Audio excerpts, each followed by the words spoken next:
Welcome, everybody. You can leave it open for right now. Welcome to the May 28th meeting. We'll call this meeting to order. We have 4 out of the 5 of us, but Carrie is on her way, I think. We'll make a note. There she is. We're all here. Do I have a motion to adopt the board agenda? I'll make a motion to adopt the agenda. Do we have a second? Second. All right. All in favor signify by saying aye. Aye. All right, that's unanimous. Now's the time for public comment on closed session items. I don't see any members of the public here, so we will go ahead and adjourn to closed session. Our first 2 items are pupil person.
Okay. All right. Welcome, everybody. Welcome to the May 28th meeting of the Roseville Joint Union High School District Board. If you'll all please rise and join me in the Pledge of Allegiance. I pledge allegiance to the flag of the United States of America and to the republic for which it stands, one nation, under God, indivisible, with liberty and justice for all. All right. Immediately before this open session, we had a closed session. We have one item to report out and one item to vote on. First, on item 2.1, upon motion by Board Member Franz, second by Board Member Coleman, the board ratified the stipulated expulsion order, and that vote was unanimous, 5-0. Our second item, item 2.2, do I have a motion on item 2.2? I'll make a motion for readmission. We have a motion. Do we have a second? I will second that. We have a motion and a second. All in favor signify by saying aye. Aye. That passes unanimously. Now, move on, meeting protocols. We got a nice full house here. Welcome. Everyone will have an opportunity to speak at a couple different opportunities during the board meeting. We'll have an open forum here in just a moment of public comment, and then you'll also have the opportunity to speak on any individual board agenda item. We do ask that you remain civil in your discussion and use courteous language. The board does not condone the use of profanity, vulgar language, gestures, or any other inappropriate behaviors, including personal attacks or threats directed towards any meeting participant and/or district employee. If you have a complaint about a specific employee or employees of the district, those should be made to that employee's immediate supervisor or the school site principal as outlined in our board policies and administrative regulations. If you do want to speak during any of the open forums or individual agenda items, please fill out a speaker form that are available in the back, and we'll call you up when it's your turn to speak. If we have 9 or less members speaking on an item, you'll have 3 minutes to speak. If we have 10 or more speaking on an individual item, that will be reduced to 90 seconds. And as always, this meeting will be audio and video recorded, streamed on the internet, and will be archived. Our first items are recognition items. We'll move into 4.1, recognition of spring semester school board representatives. John, is that you? All right, so we have 4. You guys want to come out now so we don't have to walk? Yes. All out together. We can do this all at one time. And I can hand them to you.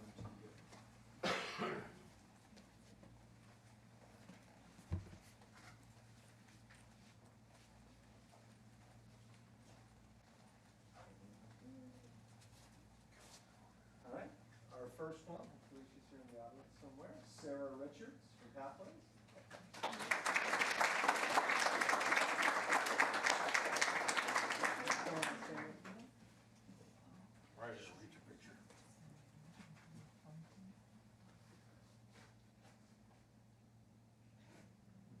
Good job.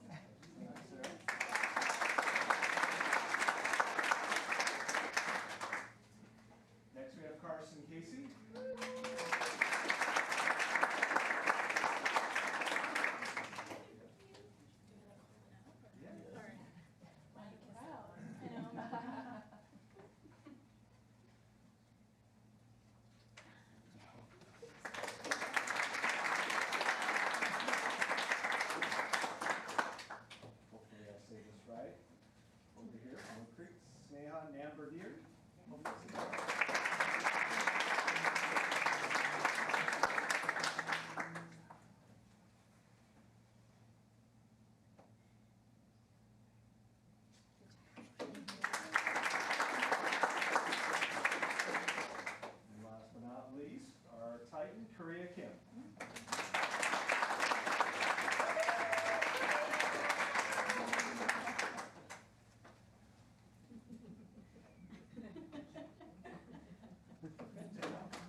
All right, our next item is 4.2, Inside Out Leadership Award Presentation. All right, good evening. I have a little bit of an intro about Inside Out for you, and then but I am going to ask our two athletic directors to come up. I don't recognize them without hats, so I'm not sure I'm going to be able to know who's who without a ball cap on, but I'll have them come up, Grant and John. Right there, perfect. Yes. Make it as awkward as possible for you. Yes. The Inside Out initiative is a national movement that empowers and equips school communities to implement purpose-based sports. It was founded by Joe Ehrman, a former professional athlete with the NFL's Baltimore Colts and Detroit Lions, and Jody Redman, and empowered by the National Football League Foundation. Inside Out trains athletic directors and coaches to become transformational leaders, creating a community of belonging for student athletes. To date, Inside Out has positively impacted over 5,000 athletic administrators, two right here, 175,000 coaches, and over 7 million students. With the consistent and ongoing support of the NFL Foundation and NFL teams, Inside Out is now in its 9th year and continues to create engaging content and effective strategies to positively impact school communities nationwide. Athletic administrators who participate in the Inside Out initiative training learn effective strategies to create purpose from the inside out. They build consensus and school community stakeholder through instilling a common language and developing evidence-based strategies, tools, and resources that align with the athletic administrator's responsibilities with the purpose, vision, definition of success, and shared values, resulting in a transformational culture at the school site. Inside Out leadership is built on a simple premise. To be a better leader, you have to be a better you. The training series takes participants inside to look at their leadership journey, which empowers and equips them to create a culture of support that supports coaches and results in a more impactful student experience. This year, the Inside Out initiative has recognized Grant Gunsler, athletic director at Wood Creek High School, and John Hildebrand, athletic director at West Park High School, with the Inside Out Leadership Award. The Inside Out initiative is excited to celebrate both John and Grant's leadership and the intentional steps that they have taken to provide purpose-based sports experiences to their students. And part of Inside Out is you have to write a transformational purpose statement. And so John's transformational leadership purpose is, quote, "I lead to affirm and guide athletes and coaches on their journey to success." And Grant's transformational leadership purpose is, "I lead to support athletes and coaches and inspire people to have empathy and respect." We'd like to congratulate both John and Grant for this significant achievement.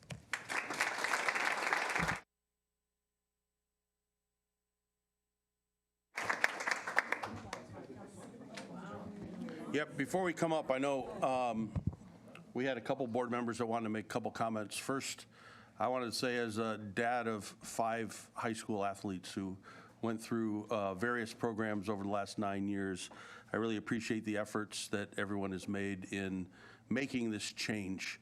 I know that my kids have recognized it, and we as parents have noticed the efforts, and we really appreciate it. And I know Tiffany wanted to say something as well. Yes, I had the opportunity to meet with Grant and John a couple of weeks ago and hear so much more about the Inside Out program. And I didn't know about this award, I don't think, at the time, but I'm not surprised because the excitement that you had for it as you were talking to me about it and how you expressed that it had affected you personally and in your coaching and your teams, it was really impactful on me. So I'm not surprised. You really exude what this program is, I think. So congratulations.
I can assign it as board homework.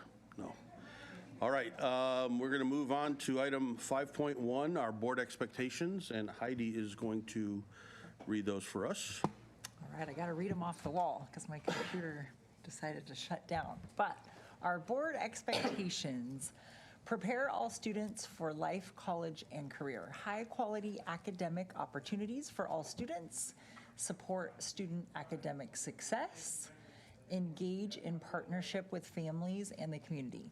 The school is a welcoming, safe environment that serves as the center of student learning, activities, athletics, and performing arts. Promote a sense of community in our schools and the surrounding areas. Utilize effective governance and business practices. Remain open, transparent, and accountable to the community, and serve as an employer of choice with the highest quality teachers and staff. Thank you very much. We're now going to move into board reports. I missed the last meeting, so I probably have a little extra to report. Even though I was out of town for a couple of weeks, I've done a few things.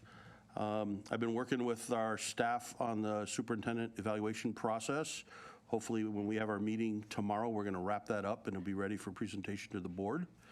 I attended the Tommy Apostolos Foundation dinner representing the high school district and was a server in the buffet line, so I got to talk to all the folks as I loaded them up with food.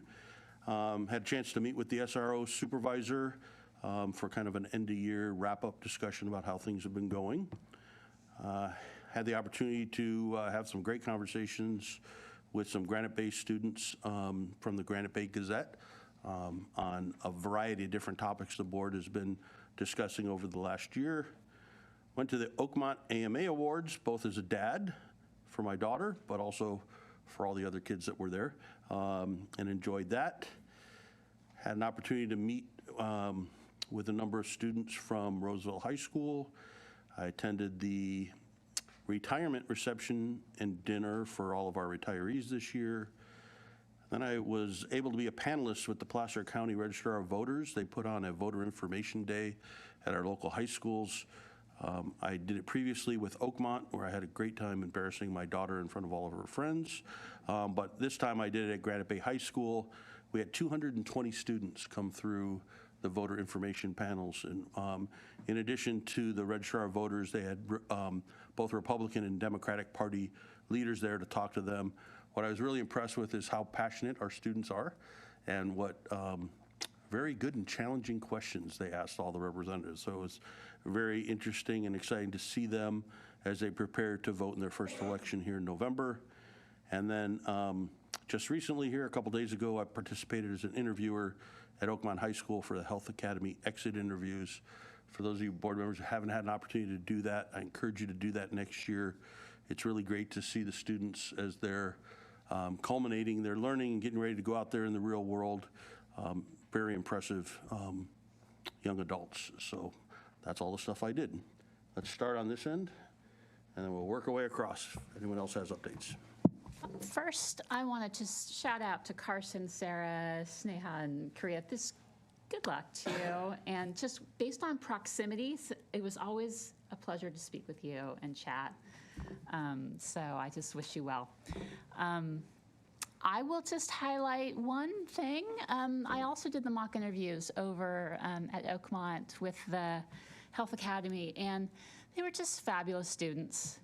And I enjoyed speaking, and part of it was coaching as well. And I think I might be invited back because I kept on getting the wrap it up because we were just chatting too long and we had to get to the next student. But I know I've said this before, but I am continually impressed with how unique every school is that we have, and everyone offers different opportunities and just different programs, and I appreciate what you're doing over there at Oakmont, so thank you.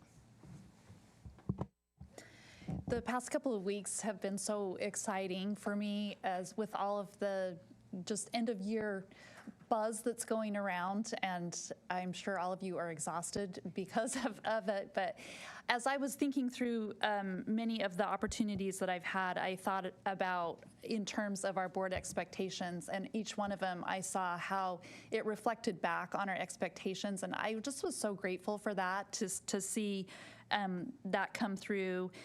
For instance, when I met with the athletic directors, Grant and John, I could see the school was a welcoming, safe environment that serves as a center for athletics as one of them, and I saw that in there.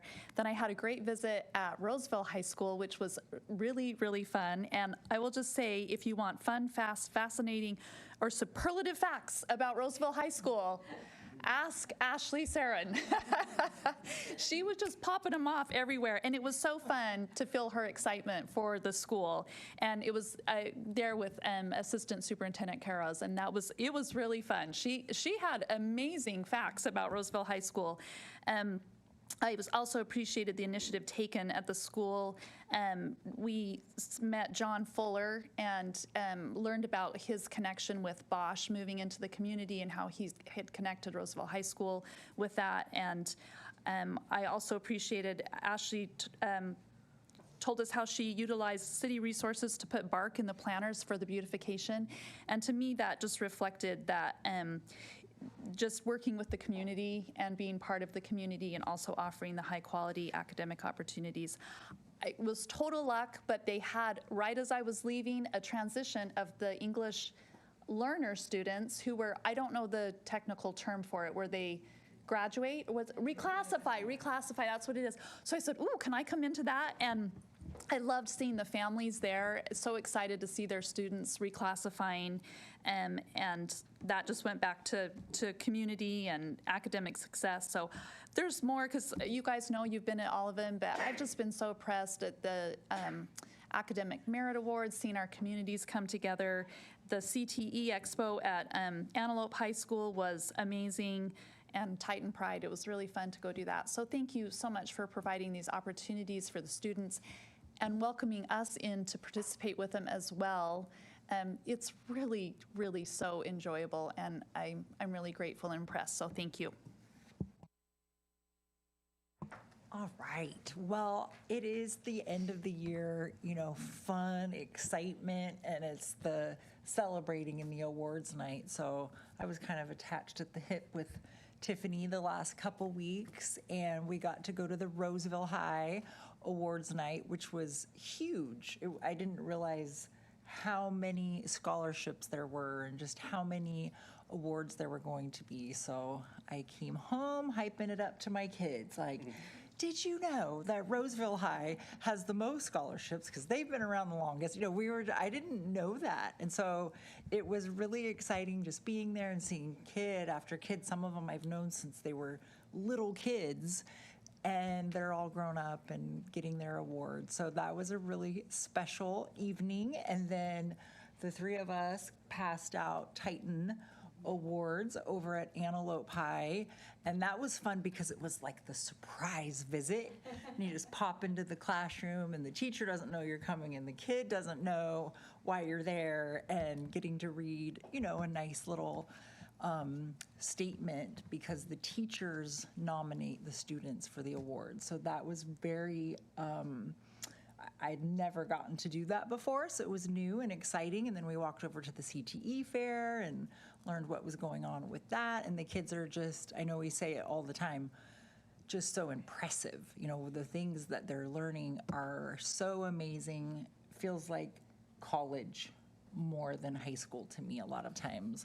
And then in the theme of fun and excitement, I loved meeting with Dr. Dobson and Ms. Crows about the LCAP. It was riveting. No. But no, I mean, genuinely, the hours, weeks, months, I don't know how many hours put into it, and the preparation, and what'd you say? Decades. Yeah. I mean, it's only 112 pages or whatever it was, So it was just a good little time being able to go through such a lot of information at a more detailed pace. So thank you, ladies, for that, and looking forward to graduations this week. Woohoo! So just kind of piggybacking, I've been in education now a little over 20 years, I think, and I have to say, growing up with parents who were in the corporate world, when I stumbled into, and I really did stumble into education, I was very appreciative of the culture of care among administrators and teachers, not only to provide excellent instruction, but to honor each other and to honor students. And it's a very special profession. And this year I've really seen, I mean, obviously we get invited to things, and just seeing the time that's taken from the county level, being able to go to the Placer County Teachers Award Ceremony, being able to hear all these amazing things that people say about their staff. You know, we spend so many hours together, and being able to honor and just to say such wonderful things about our teachers, and then our students at Titan Awards. And I love and appreciate that we take the time to honor so many different things, not just the top GPA, but the GPA and the hard work and markable improvements and all of the extra attention that teachers give. It's just, it's a really special place to be. So I'm looking forward to our my two graduations at the end of the week. And honestly, I'm really looking forward to diving into the CELCAP a little bit more, because that gives us encouragement and new goals for next year to do even better. We're so successful, our students are so successful, but to see them grow and to hit new benchmarks is always encouraging. So, thank you. And now my favorite board members. You can fight over who goes first. Okay, since I've last been here, Antelopes had quite a few events. So one of our first ones was our last dance show. The theme this year was movies, and then the second half was Wonka, based off the new Wonka movie. Our dance program outdid themselves. If any of you guys had the opportunity to go see it, it was just amazing to see all of the dancers and all the work they'd put in and all the classes coming together. And if you guys didn't see one this year, I highly recommend catching one next year, because our dance teachers are amazing. They just do outstanding work. So that was one of our really big events. We sold out all 3 nights, but we typically do. We had our CTE Expo, which some of our board members were able to attend. I was there, but I did not have a project. I was in charge of music. And I just loved being able to see all of my peers be able to do projects that are just so advanced, and seeing all the programs that Antelope has to offer. But we had computer science, photography, engineering, and biomed there, and their projects were outstanding. We had our AMAs for our seniors and our juniors, but our AMAs for our seniors are a bigger one. It allowed everyone to give a chance to be recognized, and there was so many different awards and a variety of different things you could get recognized for that I don't think a single student there felt left out or left behind. And it just, being able to see them get recognized and feel appreciated, it was absolutely amazing. We had our Sadie's dance with over 500 people in attendance, along with our Glow rally, where Mr. Boljon got slimed as a gift to all of our teachers that are leaving us this year. We're very sad to see him go, but we are glad that he appreciated it.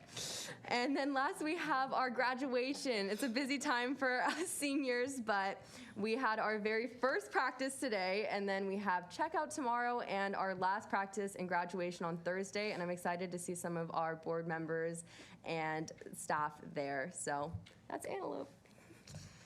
Yeah, so for Wood Creek, we have also been busy. We are going out with a bang with this school year.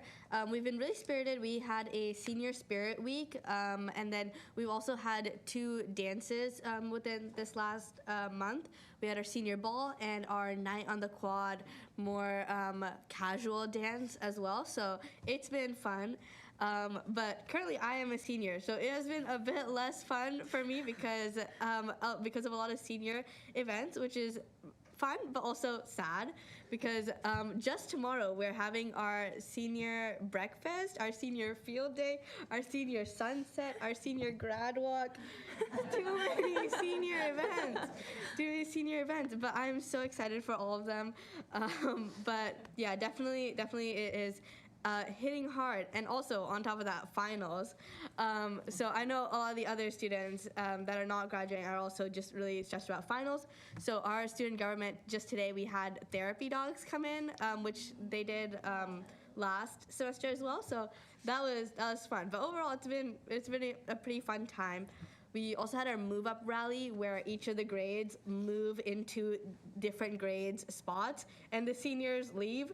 So that was fun and sad also because I was like, we're leaving, we're out.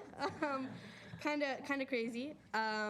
And then we had our AMAs, as Korea mentioned, where we had a bunch of scholarships, AP and class awards for seniors. So that was nice. And then we've had a couple different performing arts related things. We've had our dance show, and then band and choir are also doing a show as well. So cool stuff. And then our CMP, or commercial music program also did their senior send-off show, and I love our CMP program because it's a bunch of student bands that get to showcase their work, and a lot of these bands also do like band stuff outside of the class, so it's great to hear what they're performing, and also a lot of them do like original songs, so I love going to their events all the time. And then we've had a lot of club and sports banquets, and then which is pretty cool. And then also talking about CTE, our internship program for the district is coming to an end, and I'm a part of our internship class at Wood Creek. So it's been a great year, and I know a lot of other students in the CTE internships are wrapping that up, their internships up, which is fun. And I know that with my internship, I've had a pretty memorable experience. And then lastly, or actually two other things. One other thing that we just had is a couple of our athletic coaches and then teachers hosted our school's first ever Murph challenge. And so this is, I'm hoping I'm remembering everything, but it's a 1 mile run, 100 pull-ups, 200 push-ups, 300 squats, another mile run, and you're also wearing a weighted vest. Which I'm just tired thinking about that.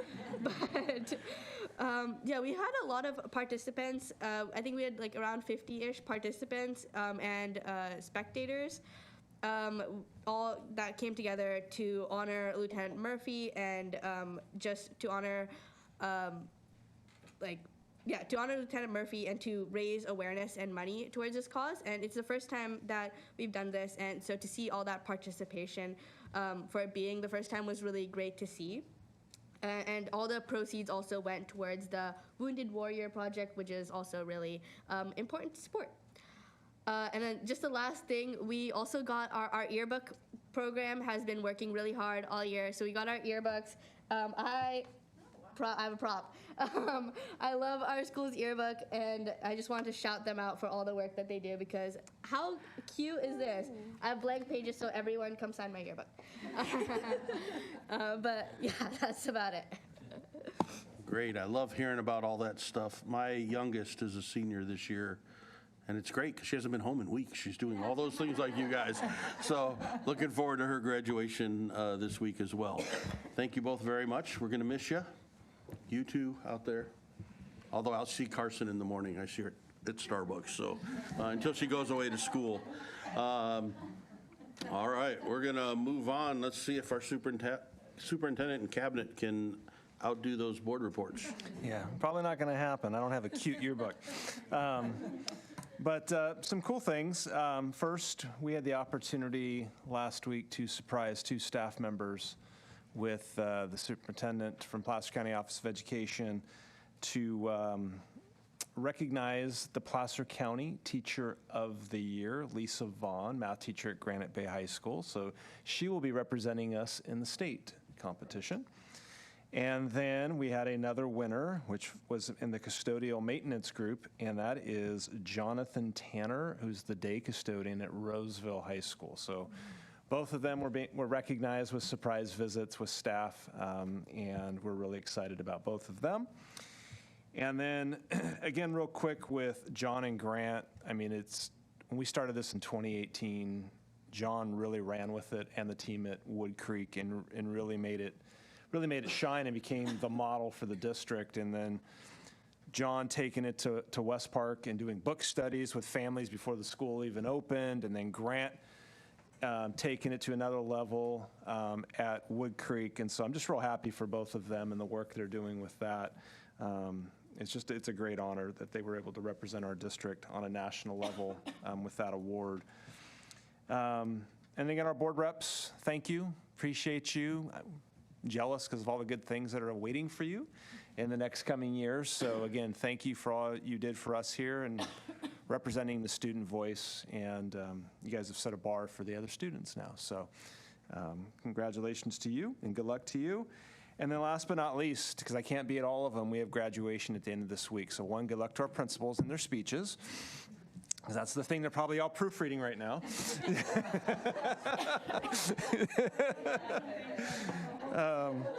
So they're proofreading those, or they're selling them to each other using different year speeches. But most importantly, it's just to all the parents. That's always the biggest thing at these graduations, when you see the thousands of people who attend. And it's a thing I've always said in my speeches for years, and it's, parents are your child's first and most important teacher, and graduation is that conclusion of that journey, that educational journey. So congratulations to our students and to their families for all the graduation ceremonies this week. Thanks, John. 2. Just a few comments here. I want to piggyback on what Tiffany shared. First of all, thank you to all the trustees for your hours, countless hours of serving as our thought partner and leaders for developing and sharing your comments with regards to our LCAP that you'll hear more about this evening. But piggyback on what Tiffany shared with regard to John Fuller's, want to congratulate Mr. Fuller and Ashley in Roseville High School for the $25,000 grant that you received from Bosch Foundation for your mechatronics program. Super exciting. I actually met with Sierra College Dean last week, and we spoke about the additional opportunities with regards to Bosch and what we want to bring to Roseville Joint, given that campus is completely in our school district boundaries. Also want to give a huge shout out to Antelope High School, Lindsay and Kalina Moore. Kalina Moore and your Project Lead the Way have just been recognized last week for receiving the Project Lead the Way recognition for one of our few in the nation. So congratulations to you, Lindsay and Kalina Moore over at Antelope and our students in that program. So great job over there. And then congratulations to our 3 schools last week for your successful CTE showcase at Roseville, West Park, and Antelope. Just in engaging with our seniors. Boy, we've got some, and we all know this, but I need to say it, we've got some incredible students talking to, I just want to say I want a huge shout out to Hunter Price and Demiani Eshok, who Hunter's going to University of Michigan. Demiani, goodness gracious, I forget what university she's going to, Becky. But just incredible kids studying. These are 2 biomedical students over at West Park studying the presence of green fluorescent protein and bacteria in relations to cancer growth and boundaries. And just the deep study and deep work and the research, almost doctoral level research that they've conducted this year, and then their ability to share with us their findings. And to echo our superintendent, looking forward to our graduations this week. And I feel like May is so exciting. It's really why we've lost sleep, lost hair, gained weight throughout the entire year to see the culmination of our seniors walk that stage. So congratulations to our principals, our teachers, our students, and our staff. Mel. I just want to do a quick shout out for Unified Sports. We finished our 6th of 6 events at Granite Bay last week. So thank you, Greg, for you and your staff for hosting an amazing track and field event. And this was the first time that we invited another school. So we had 7 schools. We invited Nevada Union to come and participate because they've been really wanting to get involved in Unified Sports, and they just don't have a lot of competition up where they're at. So we said, sure, if you want to come down, we will make it a space available for you. And they want to actually host in the future as well. So we might be making our way up to them in some time. So again, just wanted to shout out for all the work. If you saw the picture in the update last week, it was just amazing group of kids once again, competing, having fun, beautiful day. Couldn't be any better with the weather. So, and once again, just want to shout out to Hayden over at Antelope because she is our district coordinator and has continued to push to improve and get better each year with Unified Sports. Joe. I can't beat the young ladies, so I'm not going to try. Thank you. Brad. Mr. Becker took care of it already. Okay. Great reports, you last two. We appreciate that. All right, and let's see, committee reports. We did have a policy committee meeting, but we'll get that information at the next board meeting because we just had it a couple days ago, so it wasn't done early enough for this meeting. And now we, oh, Can we take a 5-minute break before the presentation starts? Just so that, see if he can sync that up. oh, like, okay, can we do it like before consent or after consent? Where do you, okay, all right. The Natalie report. Welcome, Natalie. I'll be short because I know you like it that way. I know it's a busy time of the year, but I just want to say we met at the table last week for negotiations, and although we did not actually agree and close out, I want to say we always appreciate the professionalism and the collegiate atmosphere that we have, and we continue to maintain working forward. And then finally is I know you're going through the LCAP tonight and also with the budget reports, and I know at sites we do feel the cuts, and I know we talked about cuts going through the district, but I also want you to make sure that you as you're going through it, you recognize is how we see things is very different sometimes, and even though we may agree or disagree, is that when you look at different sites and how things are funded, and we're seeing the shift of schools losing enrollment and schools growing, is it balancing out? And with this LCAP money and also the positions that are there, is the resources going directly to those students? Can we actually find that this money is actually helping the students? Because sometimes when things shift, like if counselors leave or assistant principals leave a site because of declining enrollment, that's another resource lost at a site. And then when you have a district level, we have, I'm sure there's allocated funds, but when there's that shift of having a new position, is this actually going to impact directly to the students? Because in the end, we're here for the students. So I just ask that you always consider that as you're moving forward, and that's my report. Thank you. Thank you, thank you. Our next item is public comment. I don't have any cards yet. Does anyone here want to talk in the open public comment? Going once. Lindsay? Oh, you look like you were ready to say something. Going twice? All right. We're now going to move into the consent agenda, which is the shortest consent agenda I think we've had since I've been here. Anyone want to pull any one of the 3 solo items there? Okay, motion on the consent agenda? I move to approve the consent agenda. Do we have a second? We have a motion and a second. Roll call, young ladies. Yes. Yes. Yes. Yes. All right, that's unanimous. We are going to take a short, hopefully less than 5-minute break. We're going to work on getting our presentation monitors working. So give us just a couple minutes and we'll reconvene.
We are going to reconvene our meeting.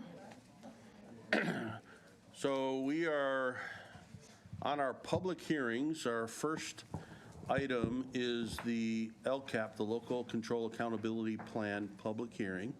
Just want to kind of set the stage for this a little bit.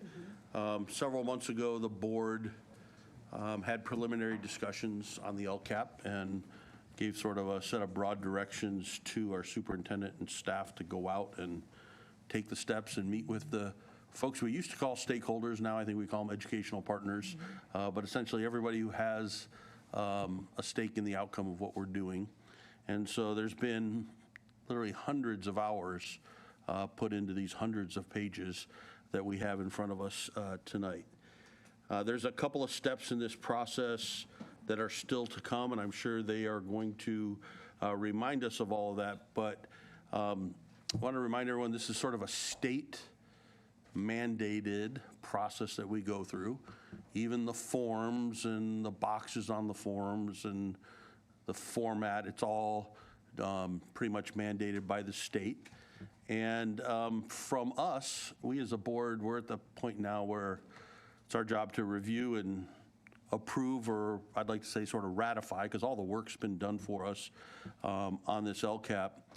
And then it's going to go to the county, and the county is going to look at it from 4 specific areas. So these are the areas that I think we as a board should be concentrating our thoughts on, because this is our sort of checkpoint before it goes to the county on these issues. The first is the adherence to the State Board of Education template, and that's what I was just referring to, those state mandated forms. And there's a whole bunch of things that they're going to look through in that area. And then the second is that we have sufficient expenditures in the budget to implement the LCAP. You can't just pass a plan and not fund it, which is kind of what almost all government agencies do at all different levels. But schools specifically are required to not only come up with a plan, but to budget for the plan and actually implement the plan. The plan has to also adhere to the expenditure regulations. That's qualification 3. And then 4 is calculation and implementation of carryover. So sort of a accounting cleanup, so to speak. So those are the areas that I just asked the board to kind of think about tonight, because that's what the next step is. So we're taking this sort of interim step. It's the final step for us, but it's really the interim step in the process, because then after it goes to the county, it goes to the state for one more level of review. I don't know if I got that all right, too. I figured you'd throw something at me if I got it wrong. But now 2's going to take us through the process. I know you've all had an opportunity to look at the document. I printed it out because it's just too long to look at online for me and my old eyes. But 2, I'm going to hand it off to you, and you take us through the process. And then, board, I'm going to ask that, like usual, we keep our questions separate from our comments. So we'll do questions. If there's something that you see in the presentation you want to ask a question, just get my attention or 2's attention, and we'll address the questions there after the presentation. If there's any other questions we have for clarifications, we'll do that. Then we'll seek the public comment, and then we'll come back to us for our discussion on the item itself. So with that, 2, it's all for you. Thank you, Pete. First, I want to thank our LCAP Advisory Committee. So if anybody's watching at home, thank you to the double-digit number of parents, students, staff, administrators, both certificated and classified, and community members for your countless hours and many months of work and feedback with regards to assessing and analyzing our data, and then helping us to come to what you'll see tonight, both as an attachment and what staff will talk to. Also want to thank Ed Services staff, CNI staff, who have helped to facilitate all of those LCAP meetings, as well as both business services staff, student services staff. And then, of course, I'd be negligent if I didn't make mention of our superintendent and your leadership, John, and your guidance in ensuring that we have a well-written LCAP for the next 3 years, specifically supporting and serving our unduplicated students, our English learners, our students who qualify for free and reduced meals, and our foster youth. So to follow your leadership, Board of Education trustee members, we ground all of our presentations as well as our work in your board objectives and your board expectations of us. We ensure that we prepare all of our students for life, college, and career readiness. We work in partnership with our families and our community, and we want to ensure that we utilize effective governance and business practices. Just as a background, Education Code 52062 does require us to hold a public hearing, which is what tonight's intents and purposes is, to presenting our proposed LCAP to our public and to take public comment, as well as to provide for the public to submit any written feedback and or questions, and then of course to allow staff to respond to those questions and to publish our responses. I'll just quickly go through our flow chart here. Pete did make mention of it. We, through our educational partners, obtain our partner input. We present on a regular basis our LCAP to our advisory committee. We address our LCAP advisory committee comments from those meetings. We provide public input, public opportunity for input. Tonight is our public hearing for our LCAP and budget, which are, I want to make mention that they are two separate processes and two separate documents, but they do come in front of our Board of Education and our public together. And then in a future date, on June 11th, we'll have, once again, our LCAP and our budget in front of our Board of Education and our public for your consideration for approval, at which point we will then submit to our county. And then internally, staff with our school principals will then proceed with their school plan for student achievement and aligning their SIPSAs to our district's LCAP. And that should take place in the fall of 2024. So without further ado, I'll turn it over to Lisa.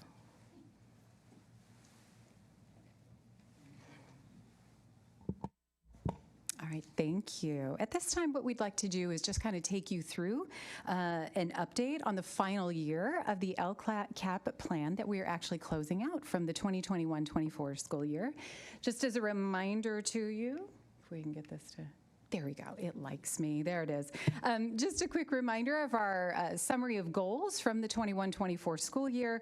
Again, college, career, and life readiness, very much in line with our board expectations, along with the academic achievement of our students, equity and inclusion of all of our students, as well as student and parent engagement. So those were really the concentrations from our previous LCAP report.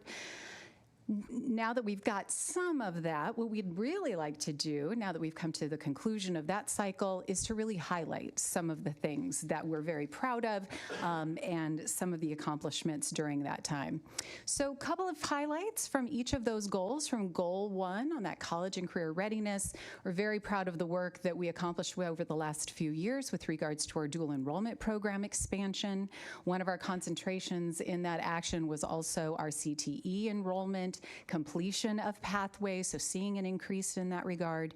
Our 4-year planning tool for counselors, so making sure that we're doing that on a more consistent basis so that we can use that in order to keep our students on track for their own personal success. And again, making sure that's implemented properly. For goal 2 on academic achievement, the redesigning of the math curriculum. So we had an opportunity to redesign that during that time, as well as looking at that expansions, department lead collaboration teams, making sure that we're really expanding those conversations of how to increase Tier 1 instruction in the best way possible. For goal 3, when we're looking at the inclusiveness and access for all of our students, we're looking at, again, celebrating the student self-confidence in co-teaching courses. We really saw some increase there, as well as indicator progress on college and careers, making sure that more of our students have access to those college and career courses, advanced placement, international baccalaureate, our career technical education, as well as our dual enrollment opportunities. And the goal 4 piece is making sure that we have, again, student-parent engagements. Again, we really had some opportunities to talk about inside-out coaching and some of the initiatives that came out of that, which was very exciting during this previous LCAP. You're also going to see listed here that we have the expenditure report for you to see, just kind of a quick snapshot, both planned expenditures as well as actual. Just as a quick reminder, planned expenditures was the budget that the LCAP adopted from last year. So that was essentially what we had kind of planned when we originally adopted this particular LCAP plan. And then the actual is the estimated amount we think we are going to spend by June 30th. And you're going to see that there's definitely an increase there. However, part of that, and a big majority of that, just so that you're aware, is that at adoption, our unduplicated student numbers were at 25% of our population. And since then, that has grown with new numbers to 42%. So that gave us some additional supplemental funding. And so that accounts for some of that increase of expenditures as well. With that in mind, we're going to go ahead and transition over to an introduction of this year's LCAP proposal for the next few years. And for that, I'm going to go ahead and pass this back to Assistant Superintendent Karros. So this actually will be the start of our actual public hearing for our 24-27 LCAP proposal. And I don't want to repeat too much in detail what Pete has already shared earlier. Let me go back. Oh.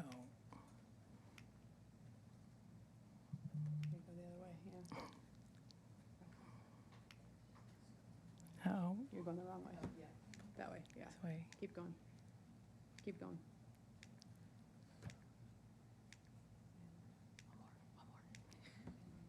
There we go. As you heard Pete speak to earlier, our LCAP must be approved upon these 4 criterias. Adherence to the State Board of Education's template, which we've used, sufficient expenditures in our budget to implementing our goals and actions in our LCAP, adherence to our SBE expenditures regulations, and the calculation and implementation of our carryover funds as it shows up in the LCAP. The flow chart to the right really explains the process as it starts from tonight until October 8th. So tonight, as we've shared, it is the start of our public hearing, and then we will bring this LCAP with our budget back to you on June 11th for consideration for approval. 5 days from June 11th, upon your approval, we must submit our LCAP and our budget to Placer County Office of Education. Placer County Office of Education will then review our LCAP as well as our budget, and based upon their approval, will submit notification to John, our superintendent, letting us know that they've either approved it, or if they don't approve it, we'll provide some feedback to John, at which point we will have, as you can see down there on the right column, 15 days to respond to as well as make corrections. Placer County Office of Education has until October 8th to go through their process of approval for our LEA's LCAP, and then by October 8th, upon approval of our LCAP, we'll submit our LCAP to the State Superintendent of Instruction. And with that, I'll turn it over to Joe to talk about our budget. All right, so as part of our budget, I'm going to do one slide that shows you where we were last year. So this is just a quick, so you can kind of see the difference between 23-24 and 24-25. One piece, the LCAP is really just a portion of the budget, and this graph gives you a good idea. When you look at that blue, the light blue, it's about 133 million and change. Those are the total local control funding formula dollars. We also get money that's in the federal funds, local funds, state funds. And of that 133 million, when you go over to the next blue circle, you see the smaller light blue sliver of 6.2 million. Those are the LCAP dollars that we're actually talking about today. So I'm going to go over in my later presentation the full budget, but here specifically we're talking about the LCAP expenditures, and that's really a lot of the focus on local accountability, local control. And when you look at last year, we had that 6 million, and then you go over to the right side, you see the total budget expenditures in the LCAP of 13.2 million. So we had 6.2 million that was what we call LCAP dollars. Those are dollars that are specifically tied and targeted to our unduplicated students. But that doesn't mean we aren't spending some of our budget doing some of the same goals, different things that we're talking about in our LCAP. And so that 13.2 are all the things that we're calling out that we're using specifically for that type of work. Now you move to our new LCAP budget for 2024-25, and for the future 3 years, you see that 133 million is now 139 million. So it's a bit higher as our number of unduplicated students has changed, the COLAs we've received from the state, and you see that blue sliver, that's the LCAP funds, is 9.3 million. Now, when you go over to the right-hand side, you look at the total budget expenditures in the LCAP, we're actually calling out more things that we're doing that is specifically addressed to address those students and to address those needs. And so you see that 22.8 million. Those dollars are all talked about in the LCAP. And so I just wanted to at least give you that budget frame as we move forward. And I think it goes back to Lisa. All right. And with that, we are going to go ahead and shift to our LCAP goals in this next LCAP report. And you're going to notice that we've got 4 goals that we're going to be looking at specifically for this one.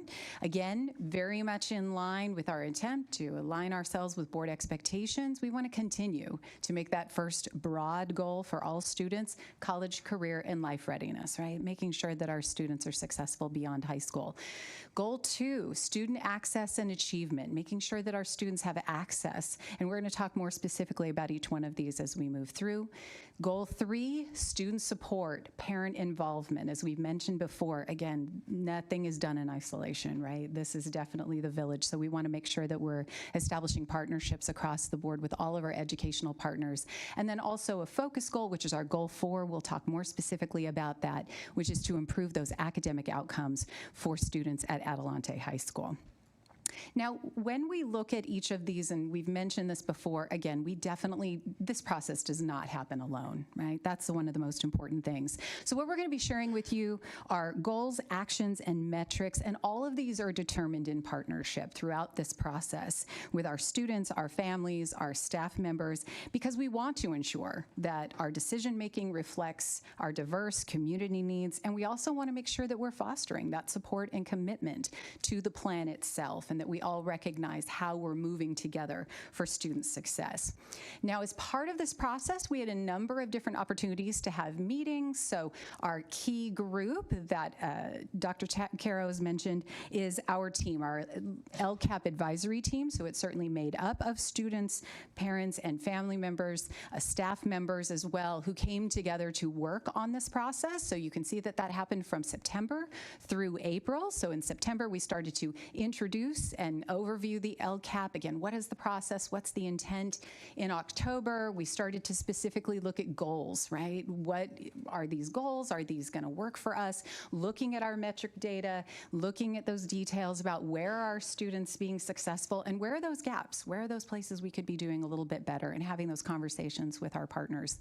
In January and February, we continue to have those conversations with goals 2 and 3. Again, looking at the data, looking at the metrics, still continuing to have those conversations as to how we can be improving services for our students and our families, with that March, April location where we were looking at expenditures, where are resources going, does that make sense? And then looking at what is the perception data, right? So how do our parents, students, and staff members sort of perceive us, and how are things going, and really processing and debriefing the process that we use for LCAP. How's it working? Right? What are some things that we could be doing in order to make that a little bit better? In addition to that, we had other opportunities for engagement as well throughout that same time period. So in October and November, we had the Healthy Kids Survey that went out to students and staff members. So again, that was another area for a data source that allowed us to know more about how we could be supporting our students. From October to January, we did student forums, and Executive Director Layton will be spending more time talking about that, but really just talking to students and listening to stories and finding out what are some things that are working that we're doing and where could we be doing a little bit better.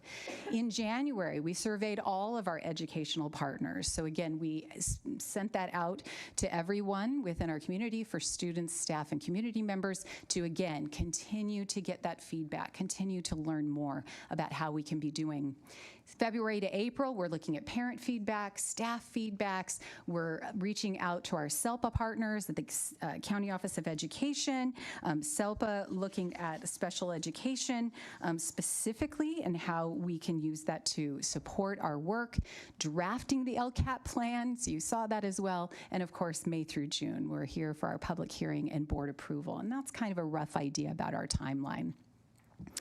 For this piece, as we looked at all of the engagement tools, one of the important ones that I mentioned that we really spent some time looking at was that LCAP partner survey. Now, this is a crucial engagement tool for us. It's an opportunity, as I mentioned, for our students, our parents, our staff members to provide, again, their perspective on us as an organization, on the work that we're doing, and to give us guidance, right, as to how best to support our students. So moving into that, the next piece we'd like to share is just a quick comparison of the survey participation between 2023 as well as 2024. And you're gonna see, again, there's definitely area for growth, and our participation levels are an area of concern for us. The reality is we would love it if everyone would participate. Everyone's voice is so valuable. It's incredibly important in this process, but we are very proud of the growth that we've made within that year, and we're looking forward to making even more progress as we move forward. So in addition to the LCAP surveys, that was by no means the only opportunity for educational partners and connections and to hear people's stories and perspectives. And one of the other ones also that was very important was our LCAP student surveys. And for that, I'm going to turn this over to Executive Director Layton to tell us more about that process. Thank you, Lisa. Let's see, make sure. Okay, so I've referenced this a couple times when I've been up here at the podium, but we had the opportunity, Assistant Superintendent Caros and I, to go out to the schools. As she referenced, we went in November, December, and January, and we said to the principals, please send us students that represent your many programs at your high schools, and we have some questions. And we just said, you know, how's it going in your classes? What are some potential barriers you might be facing? What do you find really hard? What do you really love about school? And every time when we came back, we were so jazzed and so inspired and so excited that when we started to work on this presentation, I said the board has to hear from some of these kids. So they've been waiting patiently since 6 o'clock. And we're changing up the order a little bit because Mark needs to be somewhere at 8 o'clock. But I'm asking each of the principals to quickly introduce them, and then I want them to tell their story. And the reason I want them to tell their story is because they are served by our LCAP monies and dollars. And I want you to see their faces as you're talking about how we're going to spend our money and approving budgets and things like that, because they're each very unique, special individuals. And I know I am super jazzed to have met them. So let's start with Dr. Govea, who's going to introduce our first student. Yes. Good evening, everybody. Thank you. I have the pleasure of introducing Oakmont Viking Marikian Uruski, or Mark, if that can't roll off your tongues. Mark is a representative of our campus. He represents various facets of school. He is an EL student, he's an athlete, and he takes AP classes as well. Mark is a bright, strong, enthusiastic, and truly resilient student who has lived a life more tumultuous than most of us could ever imagine. He has persevered and has not let anything slow him down in becoming an amazing young man. We are proud to have him represent Oakmont High School tonight. He truly embodies the Viking spirit. His experience and perspective, which he will share with you, is inspirational, and I hope his story moves you as much as it has moved me. Thank you. Come on up, Mark. Let's move this microphone up for us taller people here. Okay, I want you to come over here. So we have 3 questions, and I want him to tell his story. His story is a little bit longer than the other 2, I think. I mean, you can tell as much as you want. But I told him, I want them to hear your whole story. So hold on, it's very remarkable. So I'm going to ask him to tell a story. I'm going to ask him to tell us what he loves about Oakmont High School, and then I'm going to ask him, what can we even do better? So come on over here.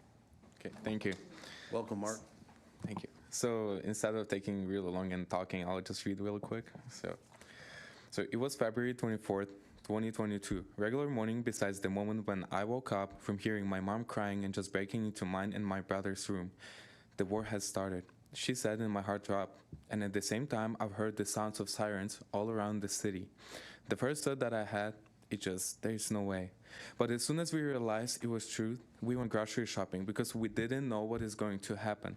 And as soon as we left the house, we witnessed something so unusual that seemed like we were dreaming. Around 8 a.m., the stores were just full of people hustling, crying, and stressing, trying to get to buy at least something that would help them to last for longer and not even a piece of bread inside. Just everything is getting absolutely wiped from aisles.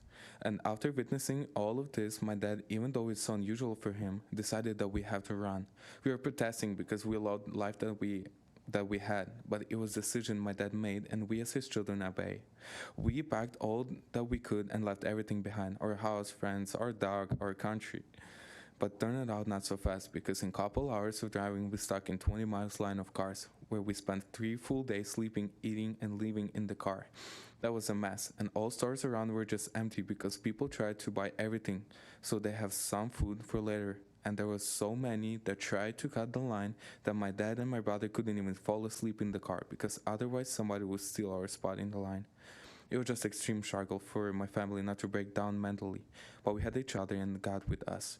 So we met across the border. We got to Poland, where we lived for 2 months, and after we heard the border in Tijuana is open for Ukrainians, we decided it's our chance to move. So my dad called his friends in the United States, and they helped him to buy the tickets, which was not cheap. And that's where the biggest trip of our life started. We flew to Germany and then to Mexico City, where from we flew to Tijuana, where we got help from volunteers and other Ukrainians. So after waiting in the line for 3 more days, we were able to walk across the border, where everything changed. Sunny San Diego greeted us with volunteers and some granny that bought us chicken nuggets for me and my brothers, and that made already me feel like I was home. And a little bit later, we got picked up by my cousin, and they went all the way to Roswell, where we started our new lives, praising God for every part of this adventure that we had, and felt blessed in every way we went. It's an incredible story. And he stood out to me greatly after our forum because he was so positive. And wait till you hear what he says about Oakmont. So tell me, what do you like about Oakmont, and how has your experience been? So my favorite thing for first days, it was spend at least 20 minutes in the office, because I needed help, and I tried to figure out everything, how to become part of everything that is possible, how to become an American student. And they were really helpful. Even though I was bothering them a lot, they were really helpful. My counselors, attendance office, everything. They were welcoming, and they were helpful. Also, what helped is every teacher was very nice. They were open to every question that I had to help me, or whenever I had some appointments I had to leave, they would help me to catch up with everything. Volleyball, football, and water polo. Those are 3 sports that I was playing. And every team was very helpful.